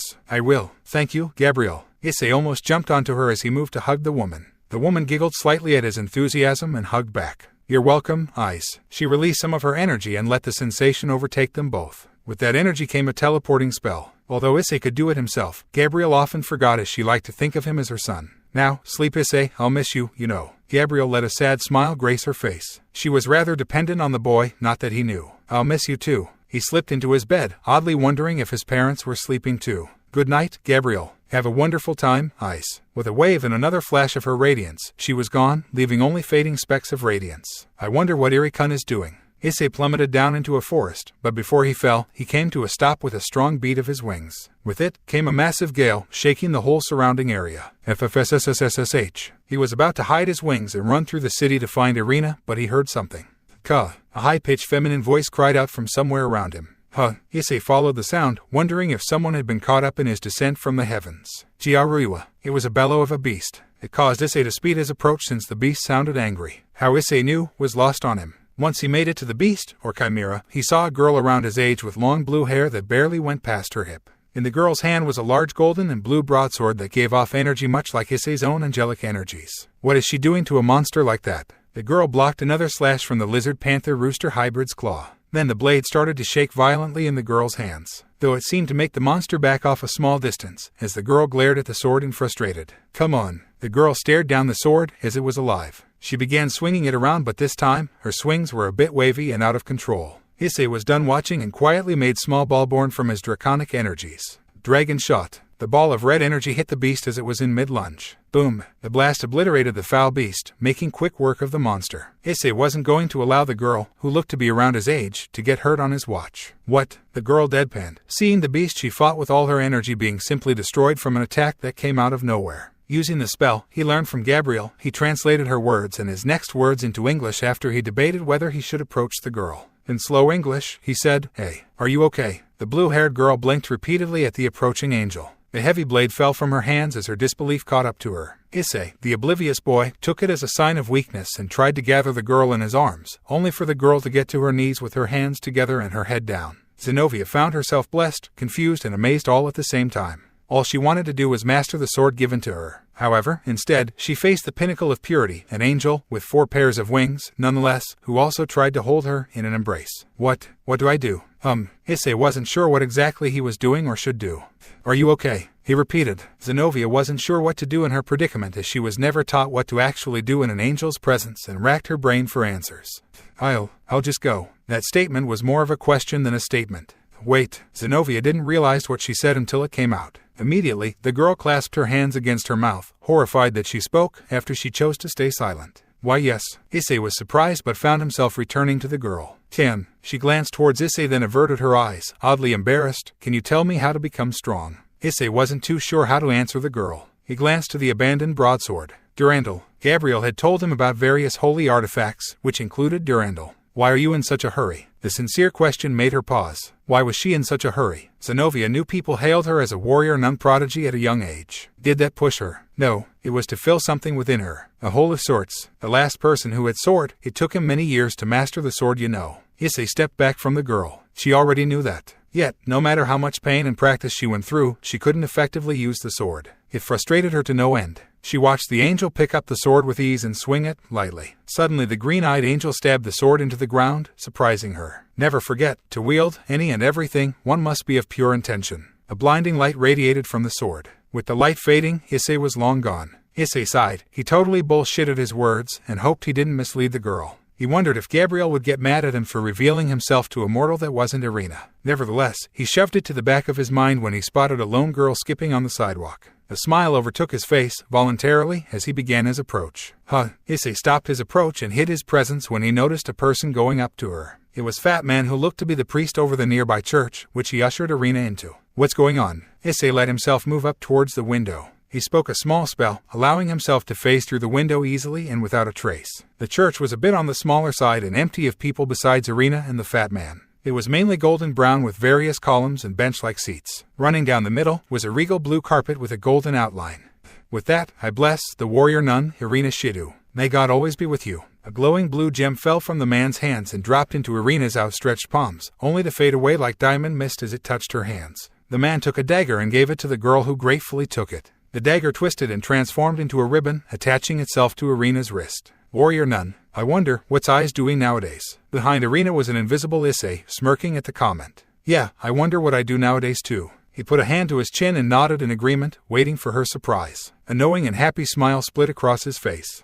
Quickly she turned. A soft voice reached her ears. The voice was familiar but so different at the same time. I'm not Angel. She blinked quickly in surprise before she got to her knees, shakily. Hi, Iri-kun. His tone was happy and he even waved. Eyes. Irina lifted her head instantly at her childhood nickname because only one person called her Iri-kun. Yep, the one and only. His hair bled from blonde to its usual brown and his eyes followed in suit with its respective color, but he left his wings and halo out. Miss me, BB, but how? When? My best friend is an angel. Issei didn't answer her questions. Instead, he leaped at her with wide arms. He couldn't hold back the urge to hug her. It was the first time in ages that he's seen her. I missed you. Irina, still trying to get used to the fact that her childhood friend was an angel, barely hugged back and responded, Yeah, I missed you too. Lightly, she patted at his back. The revaluation made her more than confused. I'm an angel, cool, right? Issei stated the obvious, oblivious to the fact as he pulled back from the embrace. A pout overtook her expression as she let her warrior facade drop. Moo, I want to be an angel too. She pulled at his back with childish vigor. Gimme your wings. She's still Iri-kun. No, wait. She stopped herself, realizing she was actually talking to an angel. She got to her knees, once again, leaving Issei confused. Hey? Issei was dumbfounded. Irina bit her lip, wondering if God would scorn her for acting in such a manner to one of his angels. She wanted to say something at the same time but didn't know how to address her friend. She decided she would only speak when asked. His tone was indifferent and slightly scared Irina as she wasn't used to that kind of tone from anyone, especially Issei. His expression changed. He wasn't happy. He didn't look mad either, which made Irina just a bit relieved. I didn't want it to come to this, but... His brown covered his eyes in an impenetrable shadow. His hands rose as if he was going to summon lightning. To pay for your sins, Irina, warrior nun, you shall perish. What? April Fools. Irina felt the wind get knocked out of her as menacing fingers reached her sides. He was tickling her. Ah hey haha. Eyes, stop. Ahaha. Perish with the power of the tickle angel. Issei found himself laughing with Irina. And no fair. Irina didn't realize he succeeded in making her drop her former expression and bowing stance. Issei-kun. Moo. Issei, that wasn't fair of you. In return, Issei scratched the back of head and laughed. I guess so. They sat in silence for a few moments, feeling the wind blow against them. Irina knew he definitely was Issei, but him as an angel. She felt blessed, even more blessed that she knew him before and at the fact that he was an angel, the peak of purity. Hey, Irina. Issei turned away from her with a sad smile on his face. Does being an angel, does it change anything? Irina's eyes widened at the question. Aye. Her studies wanted her to say yes. However, she knew the answer he wanted was no. I don't want to lose your friendship, Irina. At his heart, Issei was pure and only wanted to laugh and have fun every day with the people he favored, like a small child, which he wasn't anymore. I missed you a lot. I missed you a lot, too. Irina began remembering her vigorous training. Issei, does being an angel change our friendship? I don't want it to. Does that mean? But, Issei, I have my own responsibilities, so wait a bit longer. With a bright smile, Irina allowed herself to hug the angel. Irina. Issei hugged back, his thoughts and plans in disarray. However, he wasn't going to let that stop him. I have 3 days until I have to go back. So let's have the most fun. But eyes. I know. Issei felt a grin crept up his face. You want to know how it feels to fly? Issei didn't let her finish and picked her up bridal style. Issei. He zoomed up into the sky, his 8 wings wrapped around them, making it seem like they were a white bullet. Issei. Be careful. Irina wanted to squirm, but she was afraid of falling. I'm not going to drop you, I promise. With his warm voice, Irina felt her heart go warm against her chest. However, Issei didn't notice her blushing and sudden timidness and continued, does the view look pretty? They weren't in England anymore, to say the least. The sky was yellow, purple and all the shades in between. The clouds were literally just above them. Irina swore she could just touch with a small jump if she wasn't in Issei's hold. Underneath them was a clearing in the forest. Everything around the clearing was green as far as the eye could see. But inside the clearing was a sight to behold. The clearing had her name in various flowers. She held a hand to her mouth. Issei, this is... Irina didn't finish her sentence for she was too immersed in the scenery around, above and below. It was simply breathtaking. I know, right? Issei silently casted a small spell, allowing for an invisible plane to appear. It took me forever to perfect the spell, I hope you like it. Issei let her down, and was careful so she wouldn't fall from his arms until she began squirming. Hey, what or why you? You're not going to fall, I promise, Issei said with his voice smooth and without fault. It made Irina feel a bit warm, especially when she looked up to his confident face. Oh okay. Hesitantly, she took a step, only to realize she was walking on nothing. She shot a look back to Issei to confirm that she was literally walking on nothing. He smiled gently with his playful look already long gone. Irina, don't be afraid, even if you somehow do fall, I'll catch you. She felt her ears go warm despite the chilling winds. Issei, Irina questioned as she took a small step forward. See, he confided his wings back into his back and Irina found herself staring. His graceful fall caused his hair to be lifted off his unblemished and faultless face. His maple eyes were the same eyes she grew up with, full of adventure and warmth. His red hooded jacket was much more like a cape as it swung back. His easygoing smile made her blush harshly. This isn't a dream. Hey Irina. She didn't say anything. She was too embarrassed at her thoughts as steam lit her red ears. Why are you a warrior nun? She blinked at the unexpected and sudden question.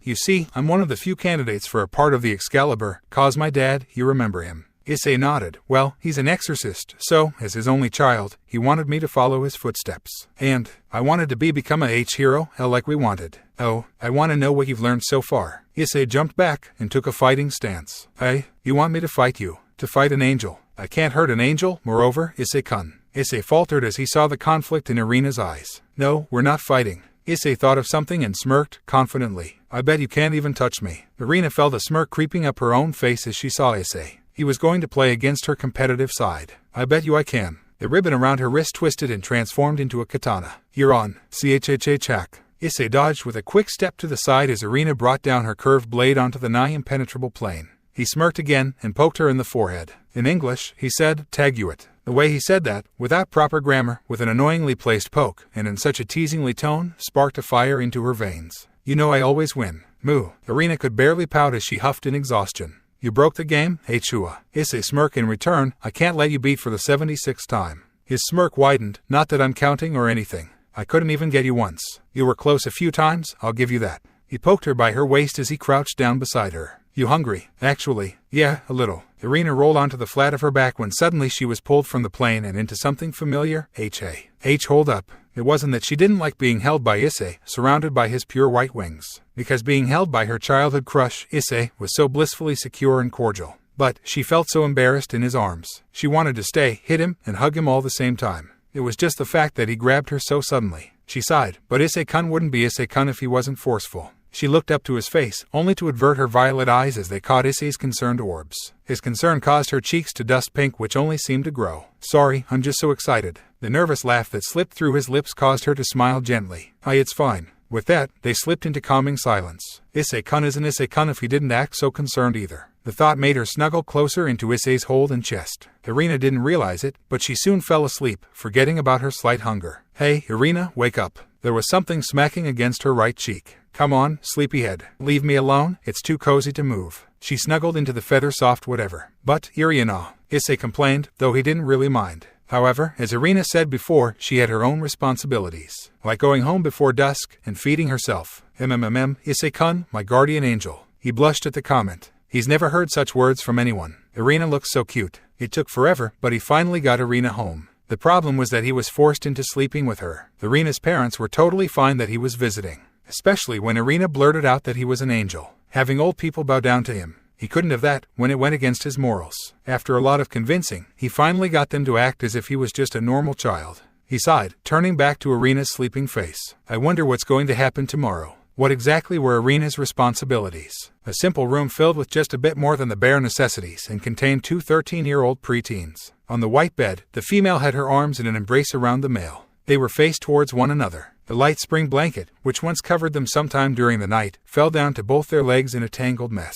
While with a heavy, nonetheless, endearing yawn, Irina rubbed her eyelids before she actually took in her surroundings. When she did, her nitrous-colored eyes took in something that went beyond her wildest dreams. Eyes. The windows only let a small glance of morning's divine radiance peek into the room. It just so happened to fall upon Issei's figure. In front of her face, Irina blushed as saw morning first light spray itself against Issei's face. The light seemed so focused over his body that she truly believed that, if she hadn't yet, he was an angel among angels. Soon, Irina found it in herself to move. Hesitantly, she let her free left hand, which caused her to blush when she realized it was behind the sleeping boy in a mutual cuddle, come up to his face. Shakily, her hand brushed his silky yet messy chocolate hair from his unblemished and adorable resting face. She feared she would disturb the masterpiece that was her best friend. Shoo! Before she knew it, her world turned dark as her eyes closed, and yet she felt somewhere on her body befall so whole, warm, so cherished, she couldn't help but have a small resistance against the sinful temptation to repeat her sinfully delightful action. Slowly, she pulled back. Her actions had yet to reach her. With her right pointer finger, she caressed her lips as her body touched a height of a warmth so high, she swore she could see the pearly gates of heaven. Finally, her thoughts began wandering as her ears released streams of steam. Fuiwa. Madly, she shook her head. God, please forgive me for having such sinful thoughts. The noise Irina made finally caused Issei to wake. However, what he saw caused him to be utterly confused. Irina. Issei wasn't sure what exactly Irina was doing.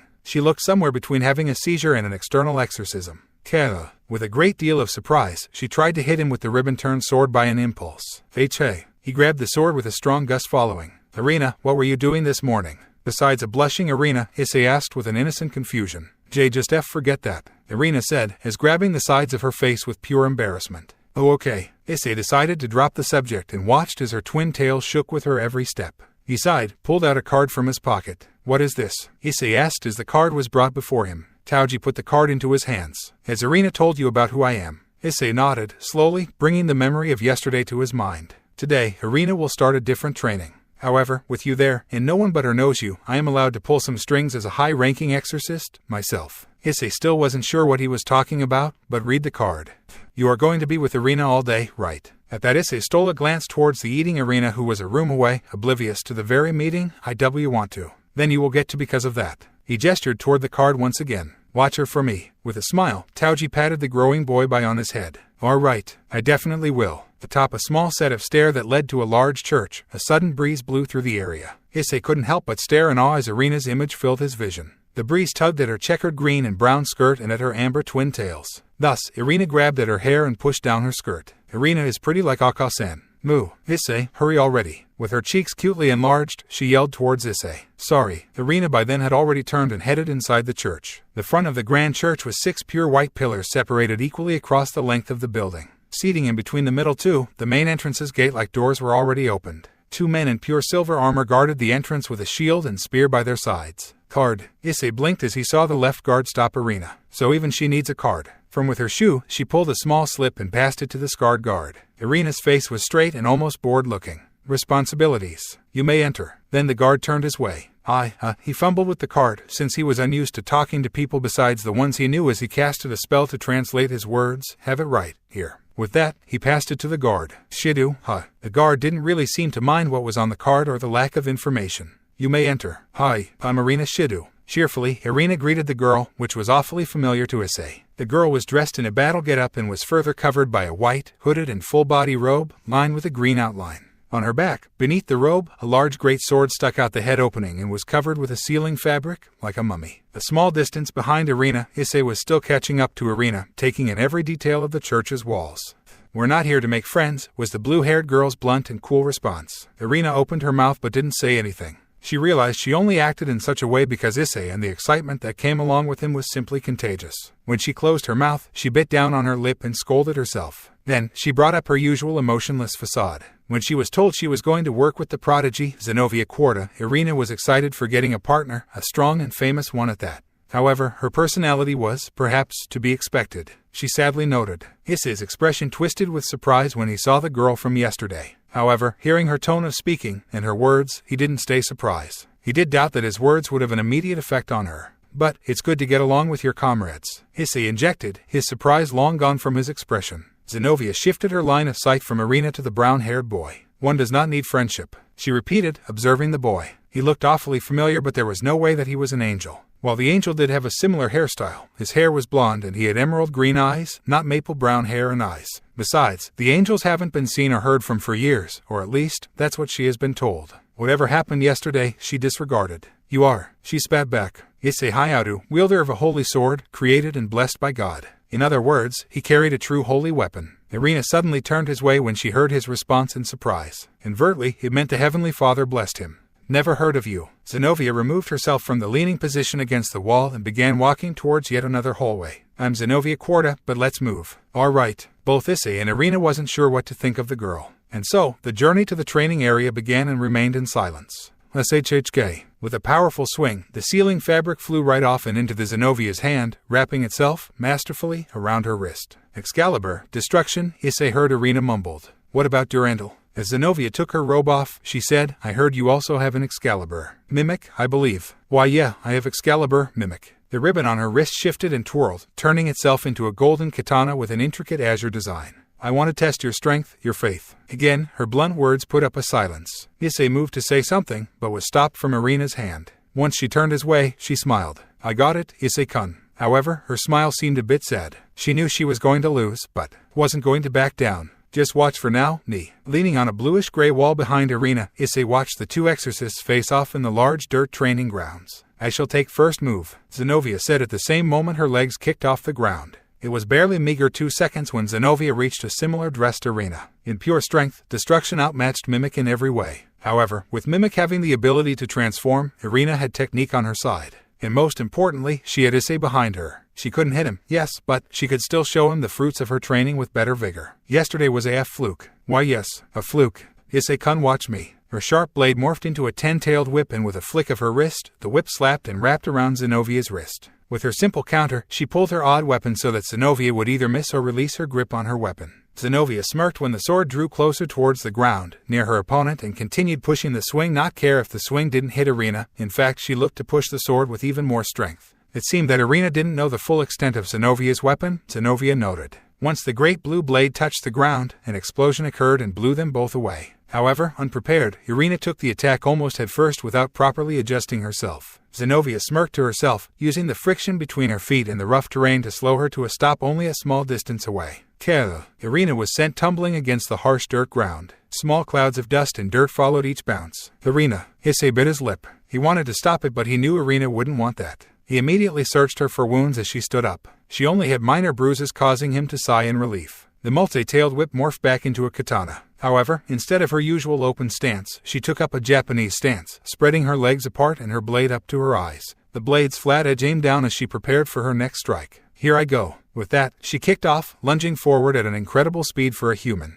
Clanged. Oh, Xenovia gained an amused expression as she barely blocked the strike. That was a good strike. Irina knew that given time, Xenovia could turn her block into an attack simply with the amount brute force Xenovia had from observing Xenovia's first swing. With that in mind, she paid close attention to Xenovia as she morphed her sword once more. It was like a joust lance. However, it was as if it curved around a lance to make a hollow drill spiral shape. Klich. Irina pulled back from the sword lock and watched in horror as Xenovia's blade came in contact with the ground once more. As fast as she could, she forced the sword to change into a circular shield. However, she was not aware of her hands glowing a heavenly yellow as she did so. The attack, while harsh, barely grazed, thanks to her transforming shield. It morphed back its former drill shape. If she was in the crater and hadn't moved back, she doubted she would have survived to continue the fight. Never seen a weapon like yours, Xenovia noted, a bit weary. Irina didn't say again. But, instead, Irina eyed Xenovia's low stance that had Xenovia place her sword on her right shoulder and other hand on her hip. Have you used the element? The what? I take it as a no then. With a yellowish-white glow, her sword gained a massive and overwhelming aura, which forced a sense of dread over her. What is this? Nervously, she eyed the sword. It was like the normal exorcist lightsabers, but the sword was not a work of the church's light-catching but of Xenovia's own person, as she could see the latter's body also gaining the glow. Just how did she gather that element? Wholly infusing or using the holy element was all she simply said as she gathered her powerful sword for an overhead swing. It doesn't matter how great a distance. I will win. With pure determination in her words, she swung down with yellow metaphysical slash tearing through its path at a ferocious pace. Checkmate. Blade. A scowling appeared out of nowhere at Dryg's voice. Seeing his weapon emerge, Issei gripped his sword with a tight hold. That's enough. Issei's voice was thick with disapproval. He didn't approve the fact Xenovia attacked Irina with something of such a high-level attack to someone who quite literally just learned of the holy element.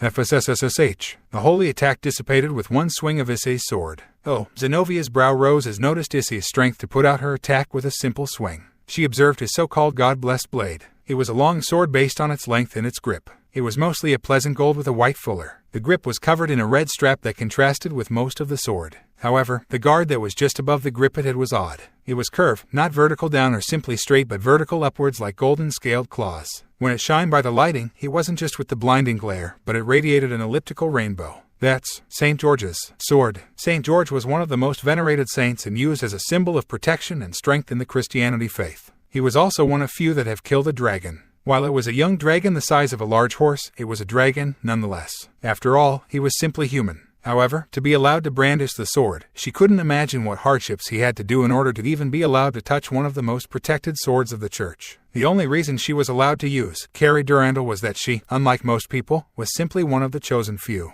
Besides, there was literally no one else but one aging, nonetheless, headstrong human person that could touch the sword without so much as feeling harsh repercussions. She was simply chosen for a fate she never chose. So, in the end, she just went with the flow of her life, a puppet to its strings. If only she knew the truth. Issei snapped his finger, watching as his sword disappear in mystical white mist to its confinements within the. He then glanced towards the weak-willed Irina who sat on the ground on her thighs and legs. Are you okay, Irina? Issei crouched down and examined Irina once more. Irina didn't say anything. The two great people before her were way out of her league. The strength, faith, they wielded was far more than she had. Irina was conflicted. She didn't find it right that she was someone to hold a sword that was supposed to be among the same strength of her new comrade and Issei. She felt like she didn't deserve to wield such a great sword when the gap of strength, talent, faith was far too great. But she didn't want to give up on her dream, especially when Issei became an angel. It just made her dream all the more real. Thank you, eyes, she almost whispered. However, she hoped she didn't have to say it so early. She wanted to put up a better fight. But perhaps it was just because she was up against the prodigy among three others. She wished that Issei wouldn't leave her for being so weak. She didn't have a right to stand by them. Irina, he couldn't understand why Irina was so deflated. She had an incredible amount of energy just before, but where did it all go? I'm fine, but her tone was blank, like the facade that recaptured her face. I don't know what to do. Fight me, interjected Xenovia with resolve to defeat someone looked to be on par with her. Xenovia was going to have her fight one way or another. Was Issei's smart answer before Xenovia kicked off the ground. Was Issei's smart answer before Xenovia kicked off the ground. Issei quickly forced a scowling out of his domain, as if it were by the flick of his wrist. The blade was upside down as it materialized out of the glowing emerald gem that disappeared into the back of his hand. Swiftly, Issei turned to grab his trusted sword in the reverse position. Using the flat side of the famous sword, Issei parried the offensive push. Xenovia drove the sword down, as if to break it. Catch. It was weaker than Issei originally expected it was. He wasn't sure if she was holding back or. His eyes narrowed as she went towards him with a roundhouse kick. Perhaps she wasn't only good at wielding swords, but also brawling. Quickly, yet hesitantly, Issei chose whether or not he should use the He glanced back to Irina, who wasn't paying attention, to finalize his answer. It wasn't worth it, he decided. Not even Irina knew of it yet. Xenovia came to attack him again, jumping into the air to gain more power into her long slash. I'm not going to hold back any more. Her sword matched her fury, sporting a new harsher glow. Issei parried the blow with a slight tap, trying not to hurt her as he felt disturbed by her slowness and her rather weak blows. This is too easy. Even without the or his angelic powers to empower him, Xenovia was simply much too easy to read, block, attack, and simply to defeat. If he were honest, he was sure that Irina was faster than she was. It almost made him scared of how much stronger he was than the purely human prodigy before him. He didn't want to hurt her, he fought only to fight the baddies because he was a hero. But it never occurred to him that he fought Irina until now. He glanced to her again. Did he hurt her? No. Fiercely, he shook his head. He did not, would not, could not, ever. Moreover, he made sure to scan her. She was fine, exempting the minor bruises from accepting Xenovia's spar. However, why was Irina, perhaps, angry with him? Also, after watching Xenovia, he couldn't help but wonder why did Xenovia also look so mad. Xenovia was confused, much more so than usual. She, a blade prodigy, was losing. Not that it wasn't a normal occurrence due to her adopted guardian's usual spars, but her opponent was one she has never heard of. One who was much more skilled than she was, and yet she has never heard of him. No word of such a person, prodigy. Well, of course it should have been expected as he did wield that sword. However, she was the blade prodigy, a swift natural. It frustrated her to no end. She has never lost, only in face of the greatest exorcist of all exorcists. When it came to swords, she was one of the top. She trained for her whole life. Pain, sweat, tears, everything. Up until recently, her growth had came to a massive halt. Durandal wasn't bending to her will. She was so frustrated. She couldn't drive through as she always did. She had shot through the ranks of her sword school, the ranks of Vatican, and her life, without stop. She wasn't used to making decisions, she was fine with that. She wasn't used to teaming up, but she would drive through and deal with it as she has done for everything else. There was no need for technical, unnecessary things if she had absolute power and some time to focus that power. But why couldn't she do that anymore? She felt as if she couldn't become better anymore, an unmovable wall without cracks or faults stopping her, too tall to even think about jumping over. Hua, she roared as she pushed her body to limit, trying to at least to cause the boy to flinch. But, nonetheless, he would dodge and draw back, every time, almost as if he was afraid to block her attacks. However, upon seeing that he blocked her initiation attacks, she thought otherwise. Again, he dodged. It was so annoying. She charged her swing again, launching herself. As she moved her muscles to swing, her holy blade sliced through the air with a holy aura. Take this. Like a crescent, the aura shot from the blade edge and towards Issei, who had yet again jumped back to dodge. It didn't even faze him. She simply watched as he used his sword to disperse the attack into the air, where the energy shimmered until it ultimately disappeared. He looked at her, with those eyes again. He wasn't taking the fight serious at all. She glared, charging for an ultimate technique. I am not done yet. Summoning the most energy she could, she was going to force it from her sword. Your attacks. Xenovia paused, mid-swing, blinking at his sudden words. They are not. He paused, hesitantly. That's. Xenovia seemingly stopped and dropped her blade, letting it sink into the dirt. Those words, while not the same as the 8-winged angels, it was pointing out what the angel had also said. Seeing that, Issei dropped his blade and sealed it back into in its place, there was dispersing mist. I know that. Her voice held a hidden fury. She couldn't hold it back as she had finally snapped. Tears left her eyes as she shook her head in some foreign emotion, her short blue hair spilling everywhere. I know that. I know. But, what did he know? He didn't know she was afraid of becoming useless. If she wasn't good at being an exorcist, what was she good at? She knew she was only good at that. She knew so bluntly. But did he know? Of course not. So what if she was a prodigy? And she wasn't getting any better anymore. Why, people were going to catch up to her sooner or later and leave her in the dust. She couldn't have that. She was far too invested into becoming the best to do so. She couldn't afford for pure attacks when she couldn't afford to even slow down her pace. However, her world was falling apart. She wasn't the same person as she used to be. She didn't know how to drive forward anymore without these impossible emotions bothering her. She couldn't understand, and that frustrated her no matter how much she hid it. She fell to her knees, her palms to her eyes. I know. She knew she didn't want to cry, especially in front of people she quite literally just met. However, she also knew she didn't want to lose her relevance. She only knew how to fight, not how to deal with thoughts and emotions she wasn't supposed to have. I know. Issei bit lip, wondering if he was the cause to Xenovia's sadness. He glanced back to Irina, who had turned away, feeling guilty at watching the spectacle, though she was also having similar thoughts. What exactly had he done? Steeling himself, he slowly approached the sobbing girl on her knees. But, I don't know, she repeated, finish each within her mind. I don't know. She didn't know how to deal with emotions, being useless, slow down, unable to change, overcome anymore. He stopped before her and dropped to his knees. Xenovia didn't notice him. Quickly, he racked his brain for something Gabriel would do. What would she do if he were sad, crying? She would, most definitely. He took his arms to surround the girl. She stiffened at his touch, but did nothing about it. He pulled her close, pulling them both onto their knees. Xenovia's arms were together in between them, shaking as her hands moved to somehow stop her tears. I won't. He started to whisper into her ear, act like I know. He noticed she began quieting. But, no, it's okay to cry. It shows you're human. That's what Gabriel taught him after all. You may not understand everything, all the time, but that's what the people around you are for, whether they be family, friends, or comrades. Mittelt thankfully taught him that. You're not alone. There's no hurry, maybe a change of pacing, but there's no need to rush. His mother had told him that when he wanted to make friends. He felt a bit surprised that he remembered it. A sudden throat-clearing surprised the three of them. A sister, who looked to be in her late 20s, stood at the room's entrance. Her hair was hidden by her black dressing, but her figure was rather pronounced and akin to a Northern European actress. However, what stood out was her piercing, almost demonic, blue eyes that shined even in the shade of her hood and her small smile. She nodded, in acknowledgement, to the brown-haired boy who she has never seen, and Irina, whose eyes widened with respect and a small sense of fear. However, Xenovia stiffened, rigid as a rock, and refused to look towards the person. Xenovia, the woman said as she began making her way toward the three. At the sound of her name, Xenovia reluctantly turned to speak. Why yes, what are you doing? The woman asked simply, not one sign of her inner thoughts. Quickly, faster than her own strikes, she jumped from Issei and fiddled with her blue sword. Nothing. Just nothing? Yeah. Even Issei and Irina was surprised at her quick change in demeanor. The woman crossed her arms, one of her brows twitching, but other than that, she was perfectly still and flat. Do you remember what I asked of you? Xenovia blinked at the question, but after a moment, her eyes and expression gained a sense of pride as if she remembered. Yes, ma'am. However, just after answering, she knew she had just dug her own grave. She wasn't sure if shattering pride had a tangible noise, but she heard something crack within her. The unnamed woman narrowed her eyes. Then tell me, what was it? Her hand twitched, letting the blade's handle slip from her grasp. I was not T2, Pleading for mercy with her eyes, she looked towards the suddenly menacing woman, who responded with her eyes, which, in short, said get on with it or something will happen. Do not start any fights. That's right. She huffed, in annoyance, then sternly continued, I'll let you off for this one time.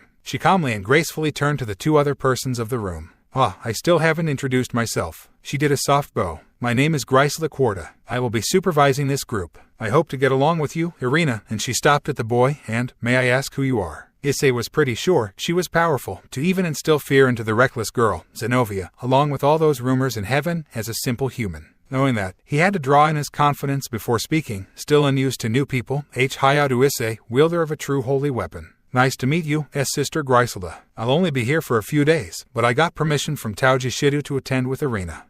She racked her mind for the numerous active true holy swords of the church. Actually, after she thought about it, there wasn't that many. 4 pieces of Excalibur, Durandal by Xenovia, Cuticular within a certain Shidu hands, a Scallon which was said to be in action, and Joyous. Recently, Caliburn went missing. It was probably in the also missing Pendragon's hands. 8 swords in total. Still pondering on which sword he retained, she greeted him and Irina. May I ask which sword? Issei stopped, unsure if he could answer. However, he already has revealed the Scallon to Xenovia and Irina already. So, he internally sighed, hoping if Gabriel would forgive his mistake before he said, I hold a Scallon, the Dragon Slayer. He would have summoned the sword, but he saw the woman's eyes narrow slightly. She probably had knowledge on, as she was one of the highest-ranking exorcists. Whether she knew in depth about his, he didn't actually know, but he could bet that she did know its appearance and mundane abilities, as such with the other 12 game-changing, Longinus class. He reveal it, not even to Irina. Whenever he summons upon the sword, the gem or the entire gauntlet of the would appear for the briefest of moments. He couldn't doubt the piercing eyes of the highly spoken exorcist. Even among angels, even Mittelt, and that said a lot, wouldn't be able to see it. She thought to herself, turning towards Xenovia again. So, what do you think about your new partner, Irina Shidu? Her pacing began slowing. However, Issei's eyes narrowed, seeing a familiar handle-like figure outline in her robe as she moved. Flustered at the woman's presence, the girl fearfully answered. Yes, she is. Adequate and faster than I am. She, lacks power. Issei snapped. His arm flexed and his legs moved. What are you doing? Issei repeated Griselda's words right back at her. It almost came off as an angry growl. Issei's eyes narrowed as he glared at the woman. She dared to hurt Irina. In his outstretched hand, which he could barely control in his almost blinding fury, the hidden blade from underneath the older sister's robe was pointed towards Irina. Just who is this person? Griselda never intended to harm the girl, perhaps frighten the girl, but she had no thoughts at all to even touch the girl. She was moving at speeds far more superior than Xenovia's or Irina's. However, to intercept her high-speed, light-empowered sword, stopping it completely in its path, simply with his palm. Just what madness is this sea child? There was none she knew of that was of this kind of strength. While it wasn't at her full speed, she could tell Issei could move faster than he showed just then, as his breathing was perfectly normal. She tugged at her blade. It didn't budge. She pulled harder. Issei refused to let go of the sword. And gripping as he was, he didn't show any signs of bleeding, pain, or discomfort, besides his anger. She sighed, trying to gather what respect she had left. I wasn't going to hurt her, only test her, I promise. She let the blade go and let her rod fall. She wore the standard female exorcist clothing with standard equipment. However, her person also carried 2 pairs of quivers at both sides of her waist, and mounted atop her wrists were mini crossbows. She shrugged, shooting a glance to Xenovia, admitting something. I was going to train her the same way I do to Xenovia. I'm often described as a scary and merciless monster because the way I teach. Issei, Irina's left hand hesitatingly reached out to Issei. Fine, really. I should have been expecting it. Irina reprimanded herself. She brushed herself off, and took the sword from Issei's hand, then deactivated it. But, Issei looked kinda, cool there. It's true what she said. I mean, it's not that you're scary, Sister Griselda. Her eyes met those eyes everyone feared. Irina looked down, deciding that it was better to leave it at that. Griselda raised a brow when she saw how controlled Issei acted with Irina. This really something else. She pushed her thoughts away and clapped her hands. It's all fine, I don't mind, really. Xenovia moved closer to the group and addressed her guardian. Sister Griselda, you said something about a mission this morning. Her words grabbed Issei's and Irina's attention instantly. Already, Irina, still pondering over her worth, wasn't sure if she was ready. She looked to Issei. He was born ready. He looked so cool, holding his own against Xenovia and stopping her new mentor's feint attack. She caught his face and his concerned orbs met hers.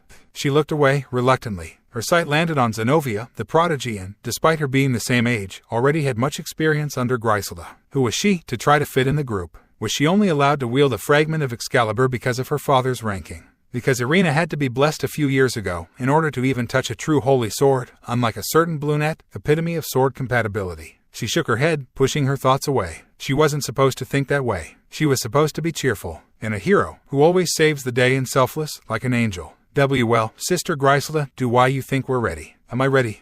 Irina, is something the matter? Issei delicately inquired, as they followed behind Xenovia and Sister Griselda, towards their mission, whatever that meant. Issei-kun. The said girl glanced away, unable to find it within herself to look at Issei. Her unnecessary emotions were worrying Issei. She knew that. But, seeing her childhood friend, she couldn't help but feel whatever emotions. She didn't blame him, and it wasn't solely because he was an angel. If anything, it made Issei all the more pure.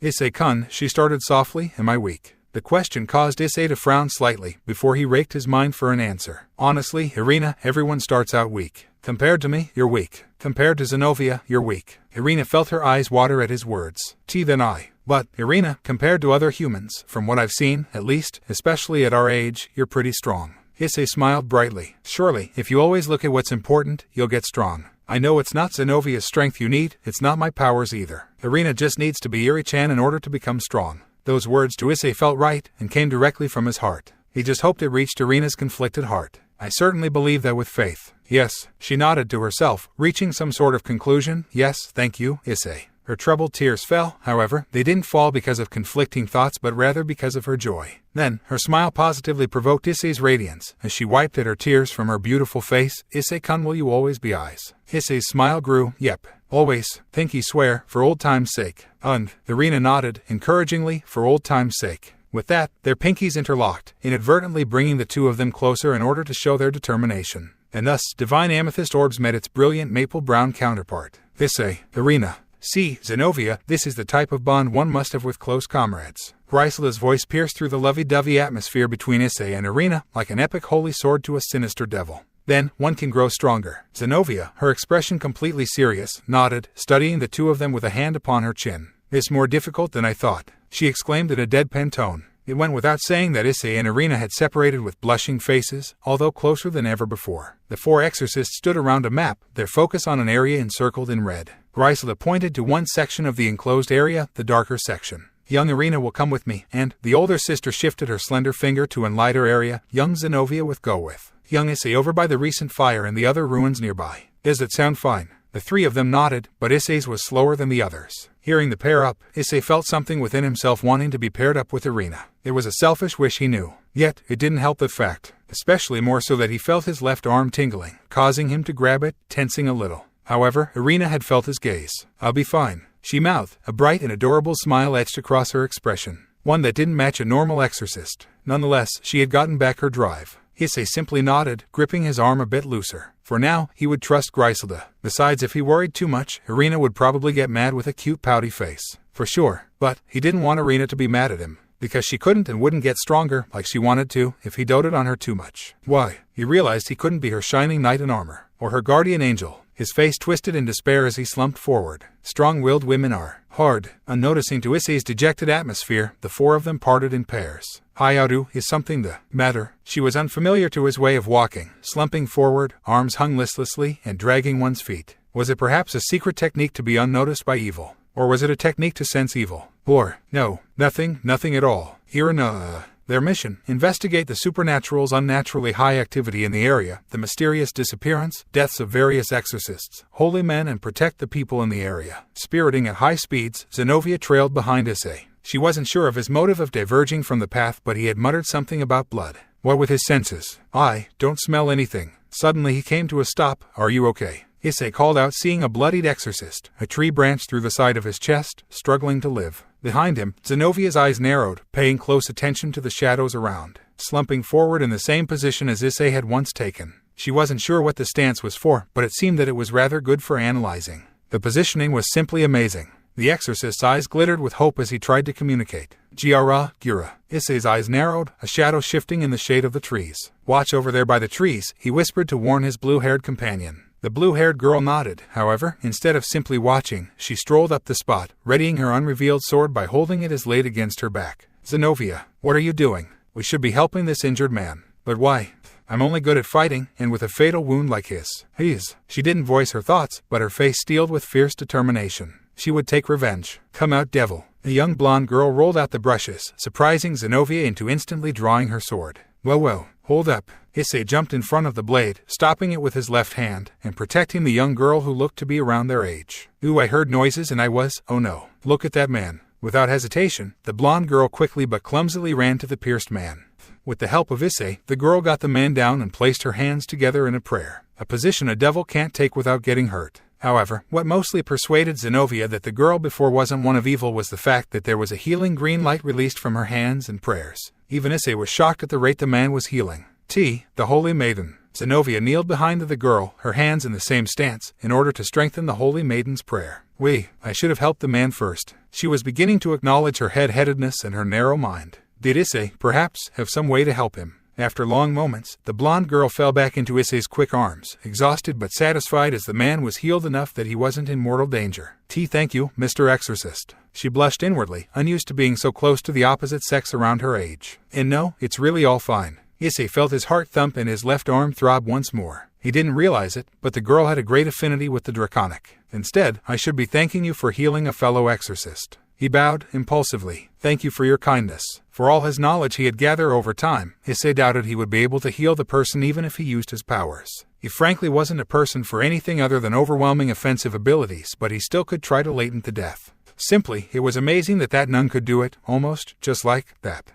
Xenovia blinked as the revered Holy Maiden fainted. Her surprise only lasted just short of Asia almost dropping to the floor. However, she stopped herself from advancing forward to catch. Issei was already gathering her into his arms with a frown. She started to draw from her own life force, unnecessarily. Her mind racked for reasons. She opened her mouth, only to shut it a moment later. Xenovia knew not the inner workings to God's gifts. Ultimately, she decided it wasn't important if she couldn't figure it out or if no one could tell her. Such was the life of hers. It was better to forget than to question. She had no qualms about it, unlike most her age. Her curiosity lied in a different place, one the church was all too happy to oblige. She wasn't blind to it, although she knew that was starting to change. For better or for worse, she did not know. It was something to ask her sister about, maybe. Could you carry her? While it was stated as a question, he already outstretched his arms towards her as if her answer was obvious. His gaze was towards the stabilized exorcist. I'll carry him and we can move back towards the rendezvous point early. She didn't have her usual rigid confidence with the idea of carrying the injured safely, so she accommodated his request with a nod. When the weight of the girl settled onto her, there was a moment of silent surprise. The Holy Maiden was scarily light. From her peripheral vision, Issei noticed it. Oh, I enacted a weightless miracle. She made herself not react. She neither felt or saw any usage of holy energy. That caused her cold sweat, which she hoped he didn't notice. A feat such as that only belonged to the best of exorcists after decades of training, where calling upon miracles of God was a trained muscle. Unless he held an artifact for something like this. It was rather unlikely though, since he was given a sword. The church didn't like having so much power in one place or one person, herself being one of the few exceptions with her all-natural affinity combined with her connections and orphan past. Nonetheless, she knew nothing about him and indulged the mindless thought as she ran after him. It would be another 30 minutes before Xenovia would say anything. Hiaudu. The boy blinked, stopping before her. Yeah. Who are you? At that, the brunette could only tilt his head in visible confusion. Issei Hiaudu. Furrowing his brows, he set the man down on an especially green patch of grass. There was a glow emitting from the man. The aura felt comforting. Should keep him stable. Again, there was an unpleasant pang from Xenovia seeing his sheer aptitude for the holy element. With it, the memory of his sword mastery came. Just who is Issei Hiaudu? Slinging off his pack, he dug into it. Hungry, a little. Similarly, Asia was set onto her cloak atop the grass. Oh, Irina's mom made me something. I really missed her cooking. European food was rather rare in his area of Ku. In heaven, he only ate Mittelt's Japanese cooking or Gabriel's baking. The latter was actually quite bad at cooking. Who are you wasn't a good way to ask for answers, the brunette supposed. So, with that in mind, she asked another. Irina's file said she was from some place like Kohi, Japan or something. Is that where you're from? He passed her a small plating. Yeah, Ku, Japan. Xenovia wasn't quite sure how to read his expression before he continued. She was still my childhood friend, one of my few friends. There was silence as they continued eating. Finishing the last of her portion, she glanced back to her companion. Friends. She rolled the word over her tongue, tying her long hair back. What would you deem a friend? Comrades. He bit the noodles he was slurping on. Not necessarily. A friend can be many things. Irina was my playmate and really the only person I interacted with as a child before I met Gabriella. Someone you enjoy being around and vice versa, I guess. There was a bit of silence before a familiar voice reverberated through his soulscape. What am I supposed to do? I don't know, partner. The Red Dragon Emperor hasn't ever been an angel before. Just thought I should mention the impure nature of your words, I guess. He frowned. What exactly makes Irina and Gabriel? Hey, Xenovia. If she was surprised at the sudden words, she didn't show it as she nodded, bouncing her blue ponytail. Sorry to deceive you. Issei stood, eyes closed, and his jacket forgotten in the wind. Forgive me, for I would not feel right to hide myself from this one who has seen me. Gabriel, father. Xenovia's bright brown eyes couldn't believe what they were seeing. Isai's brown hair peeled away, flecks of light disappearing in the air, to reveal a regal blonde. Once his hair finished changing, a halo, blinding in the shade of the trees, appeared before 8 white wings unfurled themselves with 2 great beats. He was the angel, after all. She focused onto his face. It took everything she had to not gasp as glowing emerald eyes stared down her. Forgive me, Xenovia. He approached her, blinking at her in bewilderment. Your eyes, he wiped her tears once again, are golden. Xenovia didn't know how to interpret that since her eyes were always a vibrant brown. However, she simply brushed it aside as her knees felt like they've suddenly turned to dust.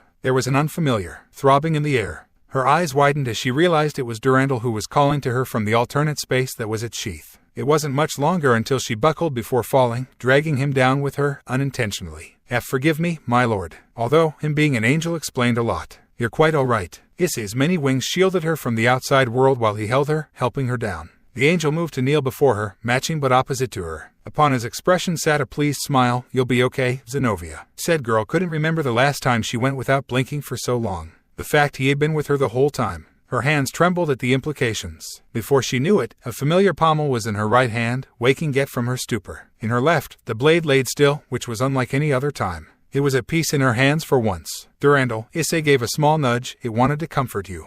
Of course, he would be able to pull it from a space only she should be able to reach into. She was neither spiteful or jealous at his ability to do so as her left hand slid near the edge. The action marred her reflection with dirt. It, however, did not dirty the radiance or beauty of the golden edge. Thank you, my lord. His voice was soft with sternness. Holy swords such as these are a part of you as the air we breathe. Ingrain Durandal's being into your soul and it'll come to accept you. It'll take a while. He withheld his wry smile. Maybe it didn't work how then by extension his soul accepted Ascalon and vice versa. Like it did for Ascalon and I, he patted her head, identical to the ones Gabriel would do to him. Do not forget this feeling. Of course, my lord. She weld the feeling together and seared it into her mind. It would be something to dissect and figure out later. The brunette then gathered the selfishness into her throat. May I ask one more question? He cut her off. Of course. She brushed it off. A hand went to rub fondly her inherited sword to gather courage. Can I be your friend? His smile widened. His hair faded to brown. His eyes followed in suit. And he threw the question right back at her. Can I be your friend? He didn't wait for an answer as he packed up his supplies, jacket, and picked the man right up. He put a finger to his smiling lips. SHHH. Come, let's continue. Their path was towards the meeting point. Hopefully, Grisela and Irina weren't having any trouble. Sister Quarta, I see them. Irina trailed off, noticing the strange shape of who she assumed to be Issei. The brunette felt Xenovia rather than saw. Such was based on the tingle of her Excalibur mimic sensing another Excalibur shard. She could only strain her eyes uselessly at the distance, awaiting her orders. The older sister thanked the younger girl, beckoning her to follow the sword master towards them. As they did, Gabriel voiced their descriptions. They're both carrying a person each, young Hayadu with a male exorcist, young Wada with a nun. Correction, young Quarta with the missing holy maiden. She turned to the flabbergasted Irina, faster, young Shidu. Why yes, instructor. Gabriel withheld the urge to correct her as they neared.